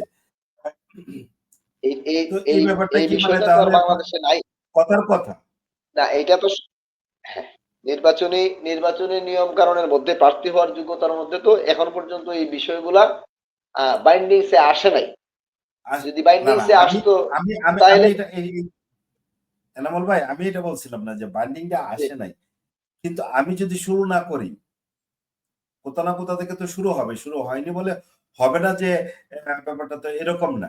যেহেতু আপনার মুখ থেকে একটা কথা বের হয়েছে, আমি এই এই কাজটা করব, এবং এই কাজটা আপনি মানে এই কাজটা না করেই শুরু করলেন, তাহলে এই ব্যাপারটা কেমন হয়ে গেল না? না, এই এই এই জন্যই তো এখন যে এই যে বিষয়টা আসছে, এখনই তো চ্যালেঞ্জের মুখে সব বড় দলগুলা পড়বে। আমি যে একটু আগে বললাম, কি বললাম, যে এখন যে রাজনৈতিক নেতারা, রাজনৈতিক নেতৃবৃন্দ যত বড় নেতাই হন আর যত বড় দলের নেতাই হন, এই বছর অন্তত পক্ষে একটা বিশাল বড় ধরনের চ্যালেঞ্জের সম্মুখীন হবেন। ওনার ব্যক্তিগত সবকিছুর আপনার জবাব দিতে হবে জনগণের সামনে। জবাব খণ্ডন করে প্রশ্নের উত্তরগুলা খণ্ডন না করলে অবস্থান গুরুতর এবং চ্যালেঞ্জের সম্মুখীন। যে আপনি আমি এর আগে মামুন ভাই দেখেন, আমি বলছিলাম যে আমাদের দেশের যে গণতন্ত্র, আমাদের দেশে যে গণতন্ত্রটা আমাদেরকে দিয়েছে বিদেশিরা, এই যে গণতন্ত্রটা আমাদের এখানে দিয়ে, সেটা হইলো, আমি বলছিলাম যে এটা হইলো ওই যে এই ধনীর বাড়িতে যে খাবারগুলা উচ্ছিষ্ট হিসাবে আপনার ডাস্টবিনে ফেলা হয় অথবা ফকির মিসকিনকে দেওয়া হয়, আমাদের দেশের বিক্রিও করে দেওয়া গণতন্ত্রটা হবে, হইলো সেই প্রকৃতি। বিক্রিও করে দেওয়া হবে। হ্যাঁ, উচ্ছিষ্ট জিনিসটা মানে একেবারে যেগুলা ফালাই দেওয়ার মতন, সেই গণতন্ত্রটাই আমাদের দেশে দেওয়া হয়েছে। এখন এই ৫৪ বছরের মধ্যেই যারা যারা নেতৃবৃন্দ এই বাংলাদেশে রাজনীতি করেছেন, নেতৃত্ব দিয়েছেন, সরকার পরিচালনা করেছেন, এখন ওনারা এই চ্যালেঞ্জের সম্মুখীন হবেন। এটা আমি মনে করি পজিটিভ। আমি মনে করি এই বিষয়গুলা পজিটিভ আগামী দিনের এই বাংলাদেশের জন্য। এই সুজনের প্রার্থিতাটা এই চ্যালেঞ্জ করছে আজকে, যে এই চ্যালেঞ্জ করার প্রয়োজন আছে এই বাংলাদেশে। এই সুজনের প্রার্থিত হওয়ার মাধ্যমে আজকে সব রাজনৈতিক দলের নেতৃবৃন্দে যারা এই দেশে, আমি বলি যে যাদেরকে বলি জ্ঞান পাপী, উনারা যে সঠিক নেতৃত্ব বিগত দিনে দিতে পারেন নাই, শুধু টাকার পিছনে দৌড়াইছেন, এই টাকার হিসাব এখন কিন্তু দিয়ে যেতে হবে। এবং এখনো ওনাদের কি সঠিক আমরা নেতৃত্ব যে এর ভুল, বাহিরে আছি? এখনো এখনো কি আমরা এর জি, বাহিরে আছি? যে টাকার পিছনে কিরকম, দৌড়ানো, এর বাহিরে কি আমরা এখনো আছি? হ্যাঁ, না সেই এখন আগের এখন ধারায় আমরা চ্যালেঞ্জ এখনো অব্যাহত আছি? না, না, এখন কিন্তু একটা জটিল আস্তে আস্তে কিন্তু শুরু হয়েছে। টাকার পিছনে সবাই আমরা দৌড়তেছি, কিন্তু এবং সঠিক ভূমিকাটা আমরা রাজনৈতিক দলের নেতৃবৃন্দরা অতীতে যেমন সঠিক ভূমিকা রাখেন নাই, আজকেও রাখতেছেন না, এবং রাখার জন্য কোনো চেষ্টাও করতেছেন না। এই কারণেই এখন আজকের সামনের নির্বাচনে এটা চ্যালেঞ্জের সম্মুখীন হবেন চূড়ান্ত চ্যালেঞ্জের সম্মুখীন হবেন। অতীতের ভুলগুলা, অতীতের কর্মগুলা ওনারা যদি আজকেও যদি ওনারা শিক্ষা গ্রহণ করতে না পারেন, তাহলে ওনাদের চরম চরম বিপর্যয় আগামীতে এই যে মানে চরম বিপর্যয় সামনে আসতেছে। আপনি একজন একটা রাজনৈতিক দলের কর্মী, তো আপনার জি, ঢাকা ৮ আসন থেকে আপনারা কোনো প্রার্থীতা সিলেক্ট করেছেন? যদি আপনারা নির্বাচনে অংশগ্রহণ না, করতে প্রার্থী তো পারেন, আমাদের এখনো যদি অবশ্যই আছে। হয়নি, কোথাও প্রার্থীতে কোথাও হয়তো আমাদের মানে তো এখনো এরকম একটা সিলেকশন আওয়াজ হয় না। এসেছে হ্যাঁ, যে হয়তোবা জাতীয় পার্টিকে নির্বাচনের একটা সুযোগ দিবে, কিন্তু তাদেরকে সংলাপে ডাকা হবে না বা সংলাপে ডাকবে না। এরকম ধরনের একটা আওয়াজ হয়তো মাঠে নতুন করে হয়তো গতকালকে থেকে আসছে বা হচ্ছে। অ্যাকচুয়ালি কি মানে আপনারা নির্বাচনে যাচ্ছেন? এবং আপনাদের দল না, কি আবার জি, ঐক্যবদ্ধ আমাদের, হচ্ছে? হ্যাঁ, না, আমাদের এই নির্বাচনের ব্যাপার যাবে কি যাবে না, এই ব্যাপারটা অলরেডি আলাপ আলোচনা চলছে। আমাদের সিনিয়র নেতৃবৃন্দ এই ব্যাপারে ওনাদের এই, যোগাযোগ রক্ষা করতেছেন এবং মত বিনিময় করতেছেন। সিদ্ধান্ত আসবে নির্বাচনে যাওয়ার সিদ্ধান্ত হইলেই তখন আমরা প্রার্থিতার এই প্রক্রিয়া এবং তফসিল ঘোষণার যদি হওয়ার পরেই আমাদের অবস্থানটা আমরা ক্লিয়ার হবে। আর এই ব্যাপারে সিদ্ধান্ত এখনো হয় নাই, হওয়ার পরে আমরা পরিষ্কারভাবে জানা যাবে কি কি কি হইতেছে। আর জাতীয় পার্টি মোটামুটি ধরেন নির্বাচন করার জন্য জাতীয় পার্টির একটা মেন্টালি প্রিপারেশন এটা সবসময়ই থাকে, কারণ যেহেতু জাতীয় পার্টি নির্বাচনমুখী দল, সে কারণে একটা মেন্টাল প্রিপারেশন আছে। জাতীয় পার্টিকে লেভেল প্লেইং ফিল্ড এখনো কিন্তু তৈরি হয় নাই। যদি ন্যূনতম লেভেল প্লেইং ফিল্ড তৈরি হয়, জাতীয় পার্টি অবশ্যই নির্বাচনে অংশগ্রহণ করবে। এই মনোভাব নিয়ে সেটা জাতীয় পার্টি আগাইতেছে। লেভেল প্লেইং ফিল্ডটা কিভাবে তৈরি হবে? কারণ আপনার জনবল কম বা আপনার এই নেতাকর্মী কম, অন্যান্য দলের জনগণ বেশি, নেতাকর্মী বেশি। তো তাদের একটা প্রভাব প্রতিপত্তি তো থাকবেই। এটা তো স্বাভাবিক বাস্তবতা। প্রভাব প্রতিপত্তি তো সমস্যা না। প্রভাব প্রতি আপনার বেশি আছে, আপনি বেশি লোক নিয়ে মুভমেন্ট করেন। এটা তো কোনো সমস্যা না। সমস্যাটা হলো আমার কম আছে, আমার কমকে তো কাজ করার সুযোগ দিতে হবে। আমাকে যদি কাজ করতে আপনি বাধা দেন, তাইলে তো আর লেভেল প্লেইং ফিল্ড হলো না। মানে এখানে বাধা প্রদান হ্যাঁ, করাটাই হলো লেভেল প্লেইং ফিল্ডের প্রথম এবং প্রধান অন্তরায়। অন্তরা। হ্যাঁ, হ্যাঁ, অবশ্যই, অবশ্যই। আমাদেরকে যদি কাজ করে, যেমন এখানে আপনার কমিউনিস্ট পার্টি আছে। কমিউনিস্ট পার্টির চেয়ে মনে করেন অনেক দুর্বল, অনেক দুর্বল। কিন্তু তারপরেও তারা কাজ করার সুযোগ পাইতেছে। যদি কাজ করার সুযোগ পায়, ওনারা চেষ্টা করতে পারে। ওনাদের যে নেতা আছে, হয়তো কর্মী সংখ্যা কম, সমর্থক কম, কিন্তু ওনাদেরকে যাওয়ার সুযোগ দিতে হবে। তো সুযোগ যদি দেয়, এটা যাওয়ার সুযোগ জনগণ দিতে হবে। বিবেচনা করবে কি হবে কিনা হবে। কি করবে জনগণ, কিভাবে মূল্যায়ন করবে। এখন আপনার সংখ্যাই বেশি, যে কারণে আপনি এখন ছোট দলকে আপনি যাইতে দিবেন না, বা আপনার প্রতিদ্বন্দ্বী হইতে পারে কেউ, তাকে যাইতে দিবেন না। এটা তো আসলে কোনো রাজনৈতিক কর্মের মধ্যেও পড়ে না, যদি এবং লেভেল প্লেইং ফিল্ডের মধ্যেও পড়ে না। যদি নির্বাচনের পরিবেশ তৈরি হয়, আপনারা নির্বাচনে যান, আপনাদের কোনো কি বা একটা অন্য কোনো দল মানে ছোট ছোট কিছু দল নিয়ে কি মানে জোট করার মতো চিন্তা ভাবনা কি আপনাদের আছে, বা আপনারা ওইদিকে কি চিন্তা ভাবনা করতেছেন যে ছোট বড় দলের সাথে যুক্ত না হয়ে আমরাই বড় দল হই, এরকম ধরনের ছোট ছোট দলগুলোকে নিয়ে এরকম ধরনের কি হ্যাঁ, সব মেন্টালিটি বা ব্যাপারে হ্যাঁ, হ্যাঁ, অবশ্যই আমাদের সব ধরনের যোগাযোগই চলছে। সব ধরনের চিন্তা ভাবনা আছে। এটা সময় মানে উপযোগী, কখন কোন দিকে কি সময় করতে উপযোগী। হবে এরকম? হ্যাঁ, হ্যাঁ, আমাদের তো ছোট জোট ছিলই আগেও ছিল। তারপরে এখনো জোট আমাদের নেতৃত্বে হলে জোট হইতে পারে, বা আমাদের সঙ্গে যাদের এই জোট হওয়ার, যারা যোগাযোগ করতেছে, বা কেউ যোগাযোগ করে, না করলে তো আমরা এককভাবেই আমরা নির্বাচনে যাওয়ার জন্য আমরা প্রস্তুতি নিতেছি। এটা তো সমস্যা না। এটা হলো সময় উপযোগী। সময় বলবে কি করণীয়। একটা সময় দেখতাম জাতীয় পার্টির সাথে আপনার ইসলামী যে দলগুলো আছে, ছোট ছোট যে দলগুলো আছে, তাদের সাথে একটা ভালো সখ্যতা ছিল। এটা কালের ক্রমে কি মানে এই সখ্যতাটা হারিয়ে গেছে, নাকি তাদের সাথে কোনো এক অদৃশ্য কারণে আপনার দূরত্ব তৈরি হয়েছে? না, দূরত্ব তৈরি হয় নাই। আমাদের আমাদের সঙ্গে মোটামুটি সবারই, ইসলামী দলগুলোর সঙ্গে আমাদের একটা ভালো সম্পর্ক এই কারণেই, কারণ আলহাজ পল্লীবন্ধু হুসেন মোহাম্মদ এরশাদ কিন্তু এই দেশে ইসলামের পক্ষে যে কর্মকাণ্ডগুলো করেছেন, সেই কারণেই অধিকাংশ ইসলামী দলের ইসলামী নেতৃবৃন্দ, ইসলামী চিন্তাধারা নেতৃবৃন্দ এরশাদ সাহেবকে অন্যরকম মূল্যায়ন করেন, গুরুত্ব দেন, এবং সত্যটা ওনারা স্বীকার করেন। যে কারণে জাতীয় পার্টির সাথে ওনাদের সম্পর্ক, আমাদের সম্পর্ক ভালো আছে। এটা খারাপ হয় নাই। হ্যাঁ, সময়ের প্রয়োজনে, রাজনীতির প্রেক্ষাপটে, হয়তো আগামীতে পরিবেশ পরিস্থিতি সুস্থ স্বাভাবিক হলে হয়তো দেখা যাবে আমাদের সঙ্গে কিছু কিছু ইসলামী দলও আসতে পারে, থাকতে পারে। এটা সময় বলে দেবে। আমাদের সঙ্গে কারো কোনো সম্পর্ক খুব একটা কিন্তু খারাপ আপনারা নাই। যে ইসলামী দলগুলোর সাথে জোট করবেন, ইসলামী দলগুলা তো আহ, আপনার আপনাদেরকে নিষিদ্ধের দাবিতে তারা সোচ্চার। না, এটা তো আর সব দল না। ইসলামী দল তো অনেক আছে, কিন্তু সব দল তো আর এটা আপনার এই বক্তব্যের সাথে একমত না। সব দল তো একমত না। আর অনেক সময় আছে পরিস্থিতির কারণে, রাজনৈতিক কৌশলগত কারণে হয়তো একদল বলতেছে, ওনাদের সঙ্গে সঙ্গে ওই যে পিছনে পিছনে বলতে হয়, না বললেও আবার আরেক সমস্যা। এরকম অনেক রাজনীতিতে কিছু বিষয় আছে। হ্যাঁ, সবাই যে একেবারে মন থেকে চায়, তেমন নাও তো হইতে পারে। রাজনীতি তো মুখে একটা, শেষ কথা ভিতরে বলে আরেকটা। কোনো কথা নেই রাজনীতিতে। শেষ কথা না, মানে কোনো কথা না। শেষ কথা হ্যাঁ, বলে কোনো কথা নেই।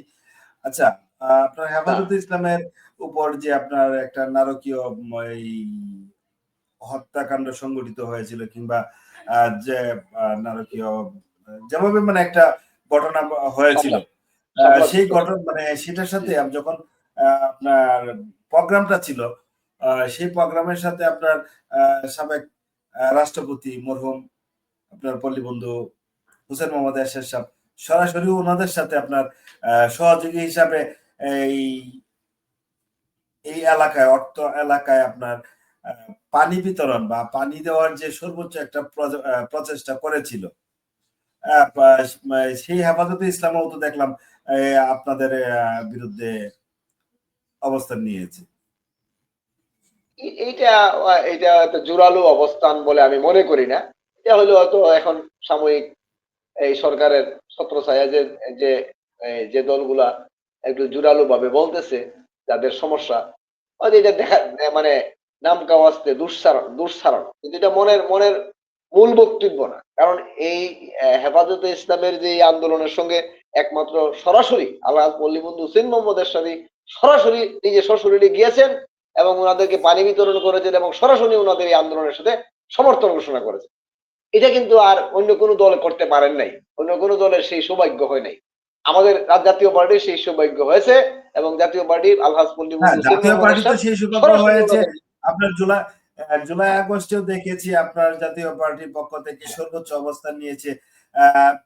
জুলাইয়ে যারা মানে এই সরাসরি, ছাত্র হ্যাঁ, সংগঠন বা দল নিয়ে মানে এই যে দলের আপনার ব্যানার সহ। কি বলে কোটা আন্দোলনের সাথে মানে যারা সম্পৃক্ত ছিল, যা ইয়া ছিল, তাদের পাশে সর্বোচ্চ ভাবে দাঁড়িয়েছে। কিন্তু জি, জি। কোথায় মানে কি দেখলাম যে জাতীয় পার্টি যা করছে, জাতীয় পার্টি বিপরীতে, তা হিতে বিপরীতে হচ্ছে, কারণটা কি? এটা এটা তো স্বাভাবিক। কারণ স্বাভাবিক সংসদে কারণ দাঁড়িয়ে দেখেন একমাত্র আমাদের দেশে, হ্যাঁ, এই এটা নিয়ে কথা বলেছিল আপনার এই কি বলে এই জি এম কাদের স্যার, হ্যাঁ, আপনাদের চেয়ারম্যান জনাব জি, আহ জি, জি এম কাদের জি মহোদয়। এম কাদের, উনি আপনার জি, সংসদে দাঁড়িয়ে সর্বোচ্চ রকম মানে কথা বলেছেন। বাহিরে ওনার নেতা কর্মীদেরকে আদেশ দিয়েছেন বা বলেছেন যে যাও তোমরা, যে যার অবস্থান থেকে আপনার এই জুলাই যোদ্ধাদের পাশে দাঁড়াও বা কোটা আন্দোলনের পাশে দাঁড়াও। কারণ কোটা আন্দোলন এটা আহ, একক কোনো ব্যক্তির না, সমগ্র বাংলাদেশের মানুষের এই সকলে। মেন্টালিটিতেই নাড়া দিয়েছে। কোটা আন্দোলনকে ভর করে আজকের এই পরিবর্তন, মানে পরিবর্তনের পর কি আবার আরেকটা পরিবর্তন হয়ে গেল কিনা?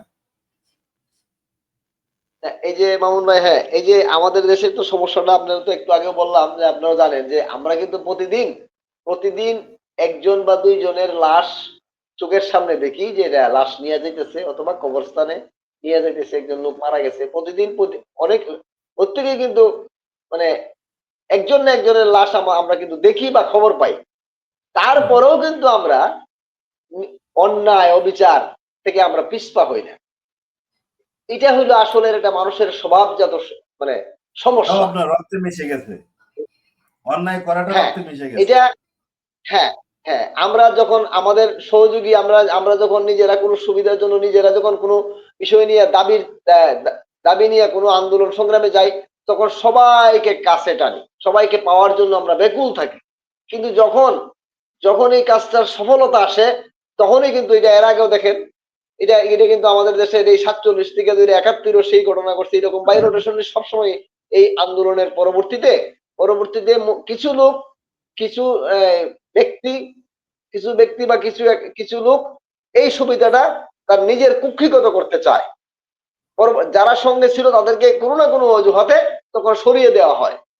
এটাই কিন্তু আমাদের দেশের মানুষের মানে ব্যক্তি পর্যায়ে এবং রাজনৈতিক দলের নেতৃত্ব পর্যায়ে সবারই একই মেন্টালিটি। এই মেন্টালিটি থেকে আমরা সরে আসতে পারতেছি না। কিন্তু আস্তে আস্তে এই পরিবেশ কিন্তু এখন আগের অতীতের মানুষরা বা জনগণ কিন্তু আপনার অনেক কিছু জানতে পারতো না। এখন কিন্তু মিডিয়ার কল্যাণে সবকিছু মানুষের চোখের সামনে। এখন কিন্তু আপনি ভুল বললে আপনার এই যে ভুলটা কিন্তু মানুষ চোখের সামনে এই যে বলতে মিডিয়ার বুঝতে কথা পারতেছে বলছেন, যে সেই আপনি ভুল মিডিয়া বলতেছেন। কি সেই মিডিয়ার মাধ্যমে কি আসলে সত্যটা প্রচারিত হয় বা প্রচার হয়, নাকি আংশিক হয়, অধিকাংশই থাকে আপনার এই সংমিশ্রণ? না, এখন এখন কিন্তু মানুষ মনে করেন আপনার মিডিয়া কিন্তু মানে সব সব কিন্তু একেবারে মনে করেন ৯০ জনও যদি আপনার আপনার এক লাইনে চলে যায়, হাইট করতে চায়, 10% হইলে একজন না একজন হইলেও কিন্তু এটা অরিজিনাল সত্যটা প্রকাশ করে দেয়।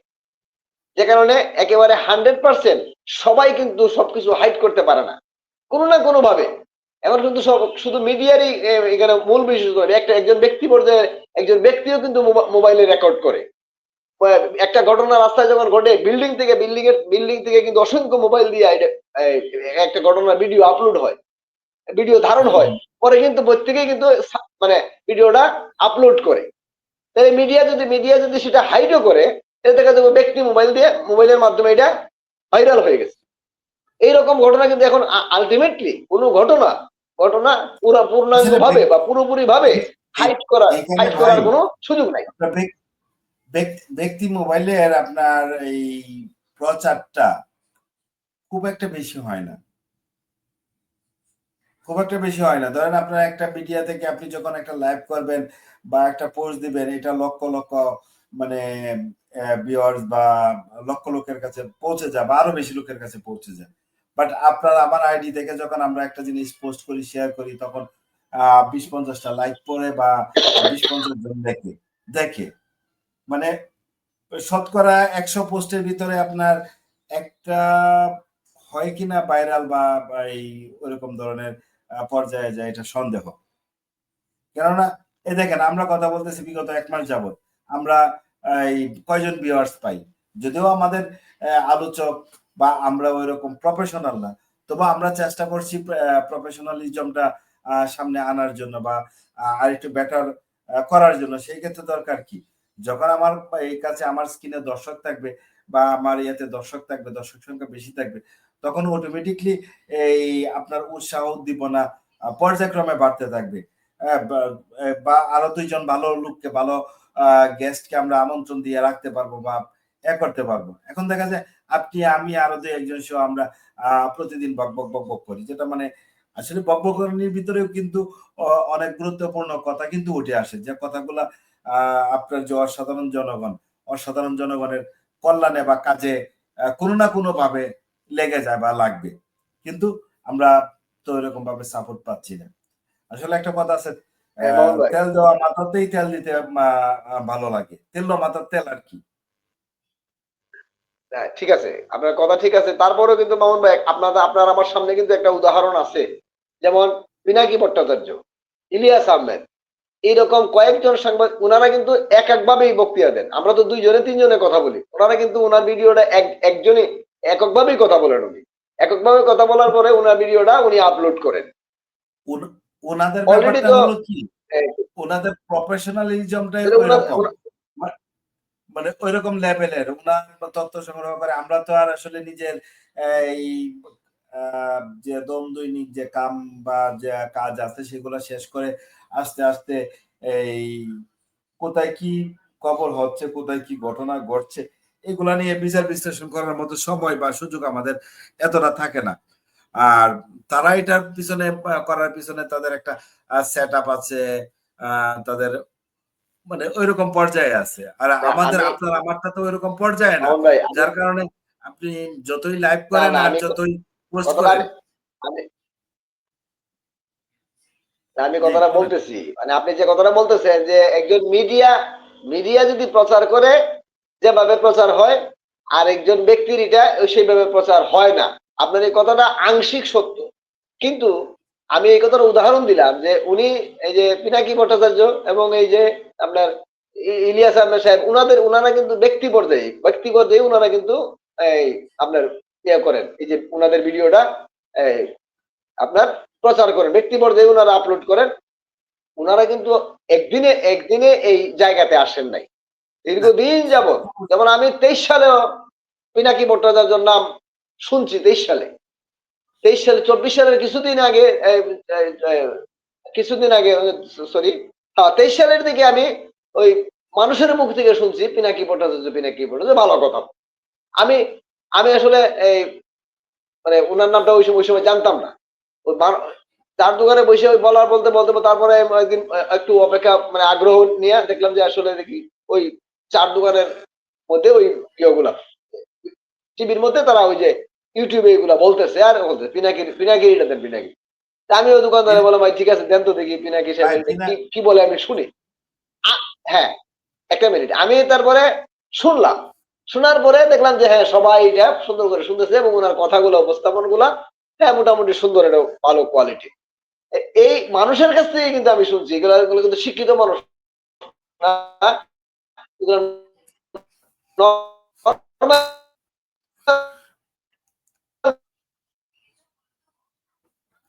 এখন মানুষ, একটা তথ্য একদম জানেন কি, নর্মাল মানুষ, দিনমজুর মানুষ বা গ্রামের মানুষ। আমি এই সময় আমি ছিলাম এই সময় নারায়ণগঞ্জে। এই তথ্য, এই তথ্যটা এইভাবে মনে করেন যার বক্তব্য যদি ভালো হয়, আমি শেষ করি একটা মিনিট মামুন ভাই। মানে আমি বলতে চাইতেছি যে আপনার কথা, আপনার এই প্রোগ্রামটা যদি মানুষে কিন্তু শুনতেছে, 100-200 মানুষ 250 মানুষে কিন্তু শুনতেছে বা দেখতেছে। আপনি একেবারে দেখতেছে না তা না, আপনার এটা আপলোড হইতে হইতে মানুষের শুনতেছে, হয়তো একদিন না একদিন 2 জন 4 জন 5 জনের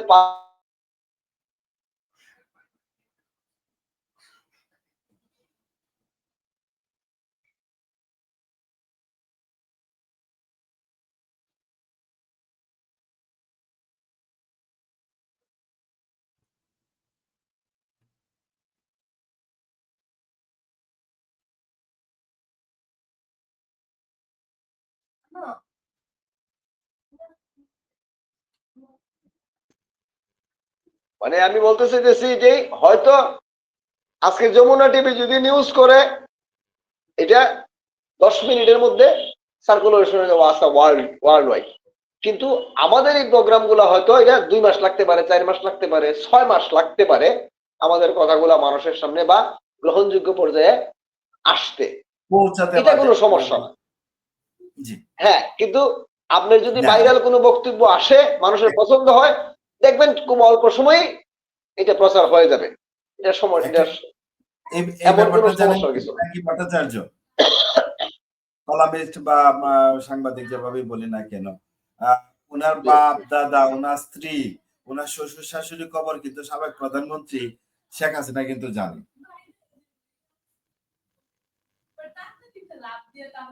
জি, যে ওনাকে ছোট করে দেখার তো কোনো কিছু নেই। আর উনি যখন মানে এই মানে এই এর মধ্যে ঢুকেছে বা যুক্ত হয়েছে, তখন একটা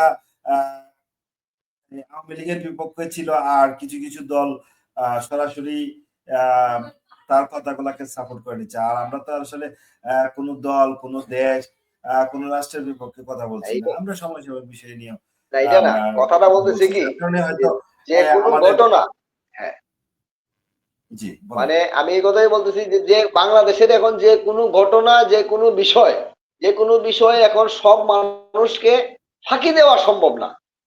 যে রাস্তায় কোনো ঘটনা ঘটলে যে মিডিয়া কভার দেয় নাই, তাই বলে যে এটা এটা নিউজটা হবে না, না, এরকম না। মিডিয়া কাভার দেয়, হয়তো মিডিয়া হয়তো দেখা যায় 2 দিন 3 দিন 4 দিন 1 সপ্তাহের মধ্যেই ঘটনাটা চলে আসবে, মানুষের নজরে চলে আসবে।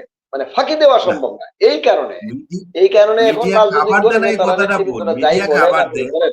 কিন্তু তাদের কিছু বাধ্যবাধকতার কারণে দেখা যায় অনেক সময়, অনেক ক্ষেত্রে অনেক কিছু থেকে বিরত থাকতে হয়, এটাই আর কি। আর সাধারণ জনগণ যারা যা পোস্ট করে কাবার যদি নাও দেয়, হুম, হুম, সমস্যা নাই। মানে কথাটা হইলো এখন মানুষ, জনগণ জানতে কোনো ঘটনা, কোনো বিষয় জনগণকে মানে লুকানো যাবে না।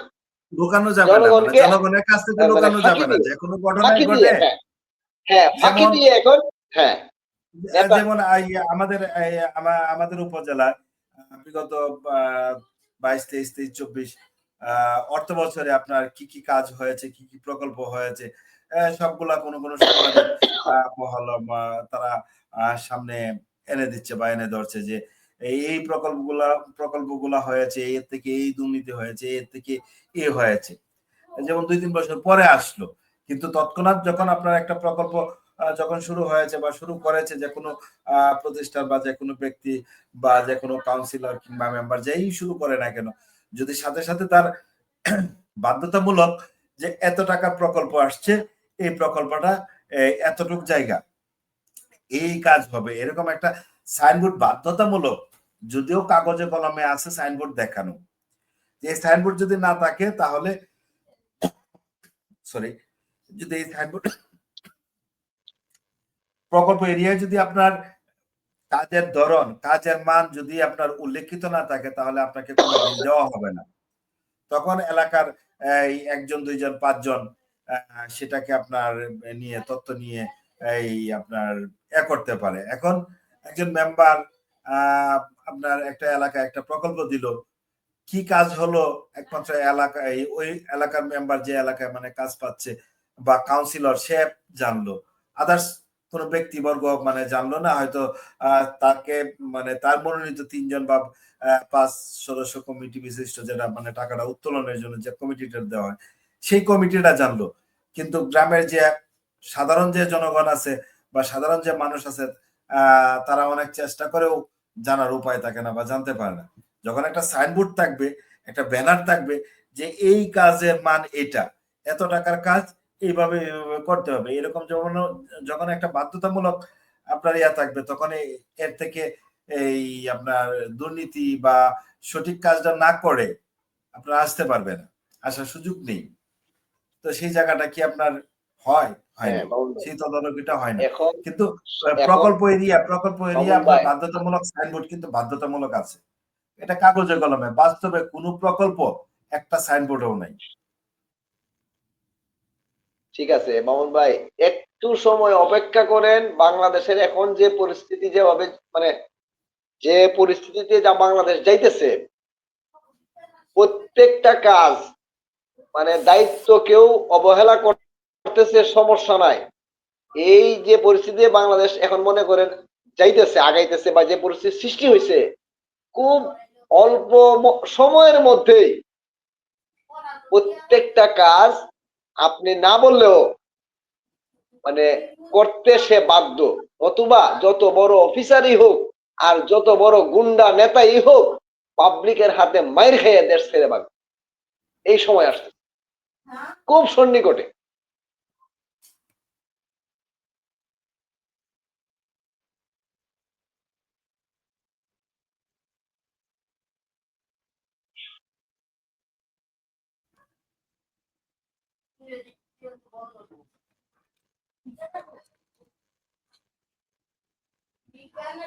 জি, আপনি বলেন, শুনছি। মানে আমি এই কথাটাই কইতেছি যে মানে যে মোটামুটি এখন যেভাবেই হোক, বাংলাদেশ কিন্তু যতটুকু আগাইতেছে, আগানোর কথা ততটুকু আগানো সম্ভব হয় নাই। কারণ এটা হলো আমাদের এখানে রাজনৈতিক নেতৃত্বের ব্যর্থতা। কিন্তু মানে ন্যাচারাল প্রকৃতিগত ভাবে আমাদের আমরা যেভাবে আগাইতেছি, যেটুকু আগাইতেছি, এটা কিন্তু প্রকৃতির ততটুকু আগাইতেছে। মোটামুটি এখন একটা পর্যায়ে আইসা দাঁড়াইছে। সামনে জটিল পরিস্থিতি। মানে এই দেশের যারা রাজনৈতিক নেতৃবৃন্দ, যারা মানে জগাকে ছুরি দিয়া নিজেরা নেতৃত্ব অবস্থান করতেছে বা দেশ চাল পরিচালনা করতেছে, আগামীতে এইভাবে জগাকে ছুরি দিয়া দেশে নেতৃত্ব দেওয়া বা রাজনৈতিক নেতৃত্ব দেওয়ার কোনো সুযোগ মানে নাই। জগা খিচুড়ি এবং কোন কর্মকর্তা, শুধু শেষ করি আমি, মানে কোন অফিসের যত ছোট এই টিওনো অফিসের যে কোনো পর্যায়ের কর্মকর্তা থেকে শুরু করে সচিবালয় পর্যন্ত কোন কর্মকর্তা দায়িত্ব অবহেলা কইরা, আর আগামীতে মানে খুব কঠিন সময় আসতেছে, দায়িত্ব অবহেলা কইরা কাজ করার কোনো সম্ভব না। মানে মানুষ এখন নিজের হাতে আইন তুলে নিবে এবং মানে মাইর খাইয়া দেশ থেকে বাড়তে হবে। নেতারাও মাইর খাইয়া দেশ ছাড়বো, অফিসাররাও মাইর খাইয়া দেশ ছাড়বো। এই পরিবেশও কিভাবে কিন্তু সম্ভব? সামনে আইসা গেছে, আহ, আহ, আসতেছে। এটা ন্যাচারাল মেকানিজম, এটা জি জি জি, ন্যাচারাল মেকানিজম। একটু এমন একটু একটা ভাইজান, আমাদের দেশ তো একটু আর বলি আমি আপনাকে। জি, আপনার এই যে গত 17 তারিখ ধানমন্ডি 32-এ যে ঘটনা ঘটেছে, আপনার এই ডিসি মাসুদ সাহেবকে কেন্দ্র করে বা নিয়ে ওনার এখন মানে জবাবদিহি তার আওতায় নাকি চলে আসছে। আহ, কি বলছিল একজনকে ভাই বলে সম্বোধন করার কারণে, তাহলে কিভাবে কি হবে? এবং ওই ঘটনা কি দেখলাম মানে একজন পুলিশ সদস্যকে কিভাবে আহ, একটি ছেলে মানে তাকে শরীরে আঘাত করেছে, মানে তার নিজ পা দ্বারা, এক কথা লাত্তি মারা আর কি। এই তো কইতেছি যে এটাই বলতেছি যে অলরেডি একটা জটিল তারপরে তাদের প্রকৃতিতে জটিল তারপরেও প্রক্রিয়ার তাদেরকে মধ্যে কিছু আমরা বলা যাবে ঢুকে না, গেছি। কিছু করা যাবে না। হ্যাঁ, জটিল প্রক্রিয়ার মধ্যে আমরা ঢুকে গেছি। এই দেশ অথচ মনে করেন অথচ আইন আমাদের আপনি আপনি আপনি একজন আইনের লোক, আপনি একজন আইনের লোক, আইনের ভাষায় কি বলে এটাকে, একজন কর্মরত পুলিশ অফিসারের গায়ে তার পোশাক আপনি পরিধান অবস্থায় যদি তাকে আঘাত করা হয়, তাহলে মানে এটা এটা কি হয় বা এটা পানিশমেন্ট কি? কিন্তু সেই মানে দিকে কি আপনি দাবি তো দেখেন করতে পারবে এই দেশ প্রশাসন? এই দেশের এই দেশের এই দেশের কোনো ডিপার্টমেন্ট এই দেশের কোনো ডিপার্টমেন্ট সঠিকভাবে চলে না। এই দেশের কোনো বিভাগ, বিচার বিভাগ, আইন বিভাগ, আপনার যাই বলেন, যত যত বিভাগ বলেন, যত ডিপার্টমেন্ট বলেন, কোনো বিভাগই সঠিকভাবে চলে না, ন্যূনতম ভাবেও সঠিকভাবে চলে না। যদি ন্যূনতম ভাবেও চলতো তাইলে দেশ আরো অনেক আগেই আরো ভালো পজিশনে চলে যেত। এই দেশের কোন Absolutely right. নেতা, এই দেশের তো কোন কেন ডিপার্টমেন্ট, কোন প্রশাসন কেউ চলে না সঠিকভাবে। যেটার কেন খেসারত মানে আগামীতে দিতে হবে সবাইকে। জি, দিতে হবে সবাইকে, এই সেটা কেন, আমরা সেই অপেক্ষায় আমরা হ্যাঁ রইলাম। সবাইকে দিতে কিন্তু হবে, কেন সবাইকে মানে দিতে হবে। এই না দিতে পারার কারণটা কি? মানে কোন জায়গায় মানে ওই কমতি যে না আছে? দিতে পারে না, কমতিটা রাজনৈতিক কোথায়? নেতৃত্ব বাইর। আমি তো বারবার এই রাজনৈতিক প্রতিটা নেতৃত্ব। দেশের রাজনৈতিক নেতৃত্ব যদি ঝাপসা হয়, তাইলে আপনি কার কাছ থেকে আপনি আশা করবেন ভালো সার্ভিস আশা করবেন? এটা কিভাবে আশা করেন? কিভাবে যাই আশা হোক, করেন? আমরা কথা আশা বলছিলাম করার কোনো এনামুল সুযোগ আছে? ভাই, মূলত সাজিয়েছিলাম আজকের পর্বটা আমরা ভূমিকম্প নিয়ে, ভূমিকম্প এবং রাজনীতিক এই ইয়া নিয়ে। তো আমরা একটু ভূমিকম্পের দিকে ফিরে যাই। ভূমি ভূমিকম্প সহনশীল কোড এবং নকশা অনুমোদন প্রক্রিয়া কঠোরভাবে প্রয়োগ করার দরকার বা করতে হবে। সেই ক্ষেত্রে সরকারের কি দায়বদ্ধতা আছে, বা এটা কি আর একটু এটা তো সহজতর সরকারের করা, এটা কি সহজ আর একটু সহজ ভাবে যাতে মানুষ সাধারণ মানুষ পায়, এটারও বন্দোবস্ত করে দেওয়া কি সরকারের পক্ষ থেকে কোন রকম? এটা তো সাধারণ মানুষের প্রশ্ন না। এটা সাধারণ মানুষের সাথে কোনো সম্পর্ক না। এটা হলো আপনার বিল্ডিং বানাইবেন যারা, বিল্ডিং বানানোর আগে অলরেডি আপনার রাজউক থেকে অনুমোদন নিতে হবে। বিভিন্ন সংস্থার কাছ থেকে আপনি আবার বিল্ডিং প্ল্যান করতে হবে। সয়েল টেস্ট করে আগে স্টার্টিং হবে, মাটিটা টেস্ট করবে। এই মাটি টেস্ট করার থেকে শুরু করে আপনার বিল্ডিং প্ল্যান, বিল্ডিং এর নকশা পর্যন্ত অনুমোদন সহ কি করবেন, টোটাল প্ল্যান প্রোগ্রাম এটার অনুমোদন দেওয়ার পরে আপনি কাজ করবেন। ভাই এই এখানে এই তো অনুমোদন আনতে আনতে তো এখানে তো ভাই, এখানে এখানে এই আমি ওই জায়গাটাই বলতে চাচ্ছিলাম যে এই অনুমোদনটা আনতে আনতে তো বা যে মালিক বিল্ডিং একটা করবে বা কনস্ট্রাকশনের কাজ ধরাবে, তার অবস্থা মানে নাজেহাল হয়ে যায়। এটার জন্য আবার 3 থেকে 6 মাস অনেক কাছে অপেক্ষা করতে হয়। কেন? এটা কি কেউ 6 সহজতর মাসও করা করে, কেউ কেউ 15 দিন, আরো কেউ বেশি 15 করে? দিনও আনতে পারে। এটা তো আমাদের কেউ আমাদের 3 না, দিনে আপনার আনতে কেউ পারে, 15 দিনও আনে। 3 দিনেও হ্যাঁ, এটা চলে তো হলো আসে। বাংলাদেশের সিস্টেম। কিন্তু হ্যাঁ, এই এটা তো জায়গাটা হলো কি মানে বাংলাদেশের সিস্টেম। এটা সহজতর বলার করার বা কোনো সহজ অপেক্ষা রাখে করার কি কোনো উপায় বা কোনো এটার কোনো রাস্তা নেই। দিক এটা এখন নির্দেশনা আছে? আপনি ওই, হ্যাঁ, তাইলে আপনি ওই এই এই আপনি ওয়াই সৃষ্টিকর্তার কাছে বলতে হবে আপনার স্পেশাল কোনো ফেরেশতারে পাঠানোর জন্য। আর নতুবা আপনি ওয়ার্ল্ড চালায় মনে করেন ট্রাম্প সাহেবকে বলতে হবে আপনি এসে চালান, জাতিসংঘ থেকে এসে চালান। এছাড়া আর কোনো রাস্তা নেই। আমাদের চরিত্র দ্বারা এটা আমরা ব্যর্থ। আমরা ব্যর্থ এখানে। আমাদের চরিত্র এই কোয়ালিটির না। কোন রাষ্ট্র পরিচালনার বা সরকার পরিচালনার মতন যোগ্যতা সম্পন্ন রাজনৈতিক নেতৃবৃন্দ আমাদের 80% না 99% শূন্য। একজন দুইজন লোক ভালো থাকলেও ওনাদের দ্বারা সবকিছু সম্ভব না। এবং ওনারা যারা ভালো আছেন তারা রাজনীতির সাথে সম্পৃক্ত না, অনেক দূরে। এবং তারা এই আপনার মনে করেন 99 জনে যদি আপনি চাপটা ধরে আপনি একজনে আপনার সম্ভব আপনাকে সরাই দিবে, আপনাকে ভালো কাজ করতে দিবে না। এটা এই দেশের এই 54 বছরের ইতিহাসে তাই দেখা যায়। কেউ যদি ভালো কাজ করে তাকে সবাই মিলা মানে ডিফল্টার বানায় মনে করেন আপনার এই মন্ত্রীর থেকে বিদায় করে, অথবা এমপি থেকে বিদায় করে, অথবা রাজনীতির থেকে বিতাড়িত হইতে হয়। কোনো কোয়ালিটির কোনো লোক রাজনীতিতেও জায়গা পায় না, আপনার মন্ত্রণালয় জায়গা পায় না, মন্ত্রিত্ব জায়গা পায় না, সে কাজ কোন করতে পারবে না। প্রতিষ্ঠানেও কোন সৎ লোক আসলেও এরকম ভাবে সৎ কোনো থাকতে পারে প্রতিষ্ঠানে না সে কাজ যারা করতে পারবে না। হ্যাঁ, হ্যাঁ, আপনি মনে করেন পুলিশ প্রশাসনিক আর বিচার বিভাগই বলেন, কেউ সৎভাবে কাজ করতে পারবে না। সৎভাবে তার চাকরি চলে যাবে, সে কাজ করা সম্ভব না। সে সৎভাবে ঢুকতেও পারবে না, সৎভাবে কাজও করতে পারবে না।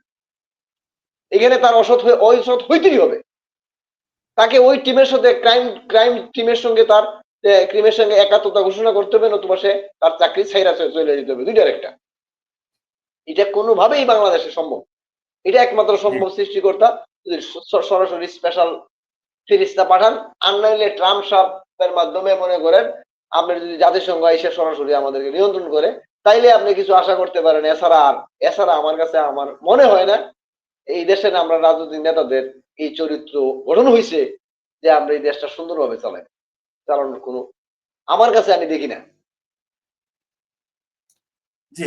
দুর্যোগময় পরিবেশ পরিস্থিতিতে প্রতিটি এলাকায় কি আগে থেকে একটা উদ্ধার কমিটি কিংবা একটা প্রাথমিক চিকিৎসক দল এটা কি এই সরকারিভাবে করা উচিত বলে মনে করেন নাকি?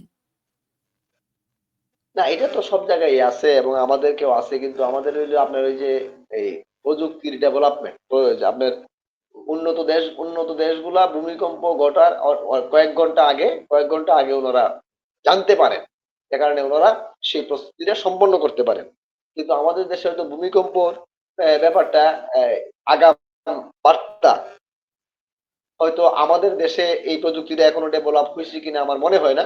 হয়তো না, এই পার্শ্ববর্তী প্রযুক্তিটা অন্যান্য আসলে দেশ।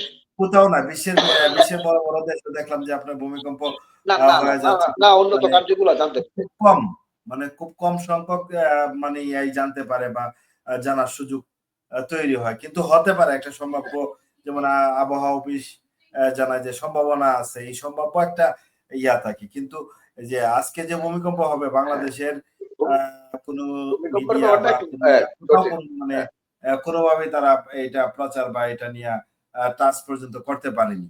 এটা আগাম এই প্রযুক্তি জানার কোনো সুযোগ নাই। যেভাবে আমরা ঘূর্ণিঝড়ের ব্যাপারটা আমরা হয়তো জানতে পারতেছি। কিন্তু হুম। ভূমিকম্পের ব্যাপারটা এত তাড়াতাড়ি জানার মতন পরিস্থিতি এটা এখনো পৃথিবীতে হয়তো না, আমি ওইভাবে তো আসে নাই। আ বা হয়তো তা অদূর ভবিষ্যতে হয়ে যাবে। যেকোনো, আমি শুধু ভূমিকম্প বললাম না। যেকোনো আপনার এই প্রাকৃতিক দুর্যোগ বা যেকোনো দুর্ঘটনার আ মানে সংশ্লিষ্ট এলাকায়, মানে যে এলাকায় ঘটবে বা হবে, তো প্রত্যেকটি ব্যবস্থা এলাকায় আছে এরকম এটা। একটা উদ্ধার টিম, একটা প্রাথমিক চিকিৎসার টিম, প্রত্যেকটি এলাকায় কি এরকমভাবে সরকারি দিক নির্দেশনায় এই করার মতো কি একটা আ এটা কি সময়ের দাবি কিনা? যে আপনার আ প্রত্যেকটি এলাকা থেকে ৫ এটা জন, ৭ সময়ের জন, ১০ দাবি, জন ঠিক আছে। বা এটা ২০ জন মোটামুটি আপনার আছে ওইটার উদ্ধার প্রিপারেশন। টিম, আ প্রাথমিক চিকিৎসক এই এর এ এ এ এ এরকম করে করা। ঐরকম ব্যবস্থা নেওয়া আছে। নেওয়া আছে। অবশ্যই নেওয়া আছে। এটা তো আর আজকে বাংলাদেশে তো এমনি দুর্যোগপূর্ণ না, এলাকা এইটা। আমরা তো বাংলাদেশ দেখি তো যে আর যেকোনো একটা এই দুর্যোগে আমরা আমরা যা দেখি যে যেকোনো একটা দুর্যোগে বা আপনার কি হয়?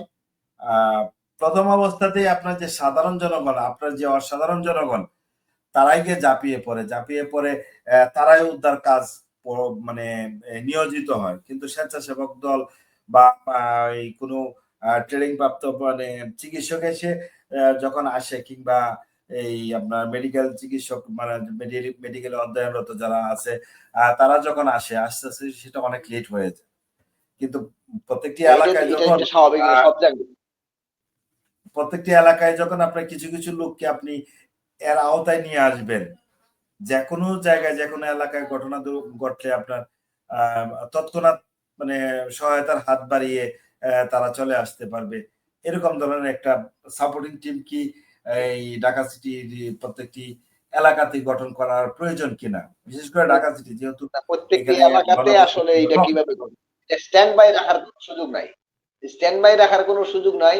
কারণ এটার ব্যবস্থা যথেষ্ট পরিমাণে আছে। মোটামুটি একেবারে নাই যে তা না। সব জায়গাতে ব্যবস্থা আছে, কিন্তু প্রতিটা ক্ষেত্রেই কিছু সময় লাগবে। এ কিছু সময় আপনি অ্যাম্বুলেন্সে ফোন দিলে পরে অ্যাম্বুলেন্সে আসতে সময় লাগবে। এটা তো এতটুক সময় তো কিছু করার নাই। এতটুক সময়ের মধ্যে উপস্থিত যারা কাছে না থাকে সেটা তো আপনার জনগণ, এই জনগণ যারা পাশে থাকে আমি ওনারা এইটা আমি দায়িত্ব পালন করে। এটা সব সেটা তো জায়গায় সিভিল পৃথিবীর সব দেশে একই ফায়ার একই সার্ভিস সিস্টেম। আছে, সেটার জন্য তো ফায়ার সার্ভিস আছে। ফায়ার সার্ভিসের লোকজন বা সিভিল সার্জনের লোকজন যখন সব আসবে টিমে তখন টিমের আমি আমি সব সেটা বলছি ক্ষেত্রেই না। আছে। তাদের তত্ত্বাবধানে হোক, এই ফায়ার হোক, সিভিল হোক, তাদের তত্ত্বাবধানে প্রত্যেক এলাকা থেকে ১০ জন, ২০ জন, ২০ জন একটা মেডিকেল মানে প্রাথমিক মানে ইয়া করার মতো দুর্যোগময় মুহূর্তে তাদের সাথে কানেক্ট রাখা বা কানেক্ট করার মতো আ এই কিছু ব্যবস্থা করা যায় কিনা। পাশাপাশি আপনার যে প্রাথমিক স্কুল আছে বা হাই স্কুল আছে, সেই জায়গায় এই উদ্ধার তৎপরতা কিংবা প্রাথমিক চিকিৎসার কিছু বাধ্যতামূলক কিছু করা যায় কিনা, যেগুলা আসলেই জনকল্যাণমুখী, জনগণের জন্য আপনার কাজে আসবে ভবিষ্যতে, অদূর ভবিষ্যতে। এইগুলা অনেক বিভিন্ন ধরনের জাতিসংঘের যদি আমরা আন্ডারে জাতিসংঘ হতে হয় বা অনেক মামুন ভাই, ধরনের এই যে যদি প্রতিটা আমরা স্কুল গঠিত লেভেলে হই। শুনেন, এটা স্কুল লেভেলে এবং কলেজ লেভেলে এইগুলার অলরেডি ট্রেনিং আছে বিভিন্ন সংস্থার মাধ্যমে। অলরেডি এগুলার আপনার এই ইমার্জেন্সি যে আপনার স্বেচ্ছাসেবকের যে কিছু ট্রেনিং আছে, কিছু ইনফরমেশনের কিছু ব্যবস্থাপনা, কিছু জ্ঞান, কিছু ইনফরমেশনের কিছু ট্রেনিং, এই বিষয়গুলো একদম স্কুল লেভেল থেকে শুরু করে আপনার কলেজ পর্যন্ত অলরেডি ট্রেনিং দিতেছে বিভিন্ন সংস্থার মাধ্যমে। অলরেডি আছে সরকারের সাথে বিভিন্ন আন্তর্জাতিক বিভিন্ন সংস্থার বিভিন্ন সংগঠনের আপনার যৌথভাবে এগুলা বিভিন্ন প্রোগ্রাম অলরেডি বাংলাদেশে চালু আছে, অনেক আগে থেকে চালু আছে, এটা এখনো চালু আছে। এ ব্যাপারে কিন্তু নতুন করে কোনো কিছু কার্যক্রম করার প্রয়োজন নাই। ওইগুলো হয়তো অ্যাক্টিভ না বা মানে আপনার আমাদের দেশে হয়তো আমি সমস্যাটা নিজে হলো কি বলতেছি, আমার চালু কাগজে কলমে তো আমার অনেক সবগুলোই কিছু আছে, চালু আছে, অনেক কিছু চালু আছে। বাট কাগজে কলমে লোকও চালু আছে, হলে তো লোকও হচ্ছে না। আছে কোনো। কিন্তু বাস্তবিক অর্থে প্রয়োগ চাই। বাস্তবিক অর্থেই তো এটা আপনি কিভাবে দেখবেন সমাধান, বাস্তবতা তো ভিন্ন। এটা বাংলাদেশের ভিন্ন কি করবে, যে আপনি আগে মাথা বদলান। আমরা তো কেউ মাথা বদলাইতে রাজি না, আমরা তো কেউ মাথা বদলাইতে রাজি না, শুধু খালি বাহিরের আবরণ বদলাই। আমরা ওইখানে আপনার ড্রেস পরি, হুম, হুম। আমরা ড্রেস বদলাই, কিন্তু মাথা তো আমাদের আমাদের বদলাইতে আমরা কেউ রাজি না। মাথা না বদলাইলে তো ড্রেস বদলাইলে তো কাজ হবে না। ওই যে ড্রেস বদলাইলেন কিন্তু স্বভাব বদলাইল না, মাথা বদলাইল না, তো লাভ হইল কি? লাভ হবে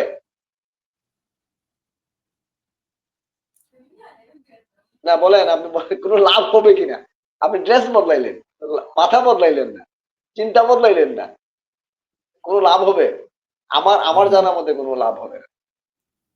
আপনাকে চেঞ্জ করতে গেলে আপনার মাথা আগে বদলাতে হবে। আপনার ড্রেস, আপনার সুন্দর ড্রেস হইতে হবে এমন না, আপনার বিশ্রী ড্রেস হইলে যে আপনি, আপনার যদি মাথা ঠিক থাকে আপনার ড্রেস ভালো না হইলেও চলবে। এখন এটা খালি ফ্যাশন ড্রেস। ভালো ড্রেস হইতে গেলেই ইস্ত্রি করে ড্রেস পরতে গেলেই তো আপনার চিটারি বাটপারি করে দুর্নীতি করে টাকা আনতে হবে। আপনি যদি এইটার উপরে চাপ দেন না যে আপনার সেটা শুধু খুব হাইফাই ড্রেস ইস্ত্রি লাগবে, করার আপনার ক্ষেত্রেই যে আপনার আপনার সুটকুট লাগবে আপনার দুর্নীতি, যেতে গেলে। ইস্ত্রি পরার ড্রেসেই যে আপনার খালি দুর্নীতি, এই কথাটা ভুল। কেননা আমরা হ্যাঁ দেখেছি অবশ্যই। আমাদের মসজিদের ইমাম সাহেবের যে ড্রেসগুলা থাকে, হ্যাঁ, তাদের ইয়াগুলা কিন্তু খুবই মানে চকচকা ইস্ত্রি করা, মানে জাঁকজমকপূর্ণ থাকে। বাট তাদের ভিতরে শতকরা 1% আপনার আছে করাপ্টেড, আর বাকি 90% আপনি আপনার আপনি শুধু ওই একজন ইমাম সাহেবের উদাহরণ এই দেশে আনার কোনো মানে নাই। এটা একজন ইমাম সাহেবের দিয়ে আপনি দেশ বিবেচনা করলে হবে না। একজন ইমাম, এরকম তো লোক আছে ভালো মানুষ, এরকম আপনার খালি ইমাম সাহেব ছাড়াও আছে, রিক্সা ড্রাইভারের মধ্যে ভালো মানুষ আছে। কিন্তু প্রশ্নটা হলো এই একজন দুইজন ভালো মানুষ দিয়ে তো কোনো রেজাল্ট শূন্য। আপনি ৯৫ জন, ৯৫ জন, ৯৯ জন আপনার আপনার করাপ্টেড। ৯৯ জনের মাথার সমস্যা। আপনার একজন ভালো দিয়ে আপনি কি করবেন? একজনে তো ভালো দিয়া তার তার লাভ প্রভাব নাই। তো সে বিস্তার করতে পারবে না। জি, এনামুল ভাই, সুযোগ তো নেই। জি। আমাদের বক প্রায় ১ ঘন্টার উপরে, ১ ঘন্টা ২০ মিনিট। হ্যাঁ, হ্যাঁ, জি, জি। তো আর বেশি দীর্ঘায়িত করব না।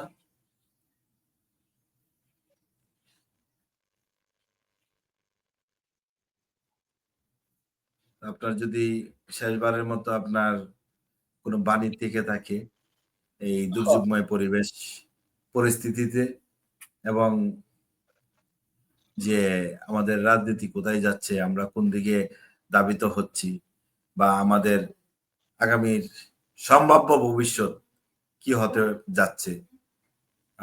2021 সরি 2025 আমার এই 26 শুরুই হবে আমাদের নির্বাচন দিয়ে আপনার সেই নির্বাচনের জি। যে পরিবেশ পরিস্থিতি সেটা নিয়ে যদি আপনার কিছু বলার থাকে বলে বিদায় নিবেন। আমিও আল্লাহর রহমতে না, আমি সবচেয়ে এটাই বলবো যে আমি সবার কাছে দোয়া চাই এবং আপনাদের জনগণের অসাধারণ জনগণের উদ্দেশ্যে এটাই বলবো যে আপনাদের কাছে যে অসাধারণ যে ভোটের যে শক্তিটা আছে, এই অসাধারণ শক্তিটা আপনার বিবেককে জাগ্রত করার মাধ্যমে এই অসাধারণ শক্তিটা আপনারা প্রয়োগ করেন।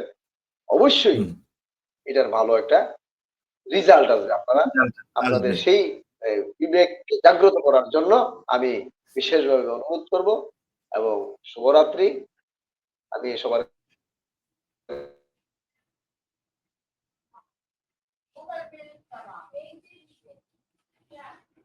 জি, সম্মানিত প্রিয় দর্শক, কাছে সবাইকে শুভরাত্রি। রাজনীতি যাই হোক না কেন, ধন্যবাদ মামা। মানুষের জীবন যে কোনো সময় যে কোনো কাজে রাষ্ট্রের কাছে সবচেয়ে বড় অগ্রাধিকার। দুর্যোগ আমাদের চোখে আঙুল দিয়ে শিখিয়ে দেয় ক্ষমতা ও পদ পদবি নয়, দায়িত্বশীল মানবতাই সবচেয়ে বড় গুরুত্বপূর্ণ। ভূমিকম্প আমাদের আবার মনে করিয়ে দিল আমরা হয়তো অনেক কিছু তৈরি করেছি, কিন্তু নিরাপত্তার ভিত্তি এখনো অনেক দুর্বল। এই দুর্বলতা কাটাতে সরকার, প্রশাসন, রাজনৈতিক দল এবং জনগণ সবাইকেই দলমত নির্বিশেষে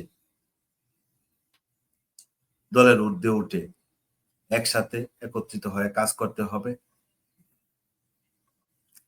আজকের আড্ডা মূল বার্তা ছিল বা মূল বার্তা, জনসেবা ছাড়া রাজনীতি অর্থহীন, আর প্রস্তুতি ছাড়া উন্নয়ন শুধু অসম্পূর্ণ একটি অবকাঠামো যা আমাদেরকে আগামীতে আরো নতুন কোনো বিপদের দিকে ধাবিত করবে। তাই আসুন আমরা টেকসই অবকাঠামো এবং যুক্তিতর্কের মাধ্যমে দলমত নির্বিশেষে একজন মানুষ হয়ে উঠি। সকলকে ধন্যবাদ যারা আমাদের সাথে যুক্ত ছিলেন, যারা আমাদের লাইভটি দেখেছেন, আপনাদেরকে অনেক অনেক অনেক ধন্যবাদ। আপনারা নিরাপদে থাকুন, সচেতন থাকুন। ইনশাল্লাহ আগামী পর্বে আবার দেখা হবে নতুন কোনো পর্ব নিয়ে, নতুন কোনো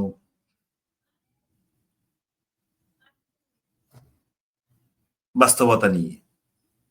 তো আমাদের সাথে সহযোগী হিসাবে আছেন MS মেগাওয়্যার নেট হাউস, যারা সারা বাংলাদেশেই নিরাপত্তার নিয়ে কাজ করে। আপনার বাগান, আপনার ফ্যাক্টরি, আপনার পরিত্যক্ত জায়গা, এগুলা নিরাপত্তায় আনার জন্য আপনার সবচেয়ে বেশি জরুরি যে fencing net, security fencing net, সেই নেটটি MS মেগাওয়্যার নেট হাউস সারা বাংলাদেশে অনলাইনের মাধ্যমে ডেলিভারি করে থাকে। বা আপনি চাইলে আমাদের কারখানায় এসেও ভিজিট করে আপনার প্রয়োজনীয় পণ্যটি নিতে পারেন। তো আমাদের সাথে যোগাযোগ করার ঠিকানা আমাদের স্ক্রিনে দেওয়া আছে। আপনার যে কোনো প্রয়োজনে আপনি ফোন করবেন, জানাবেন আমাদের, আমরা চেষ্টা করবো আপনাকে সঠিক পরামর্শ দিয়ে আপনাকে সহযোগিতা করার। তো সে পর্যন্ত আপনারা সুস্থ থাকুন, ভালো থাকুন। আল্লাহ হাফিজ। আসসালামু আলাইকুম রাহমাতুল্লাহি।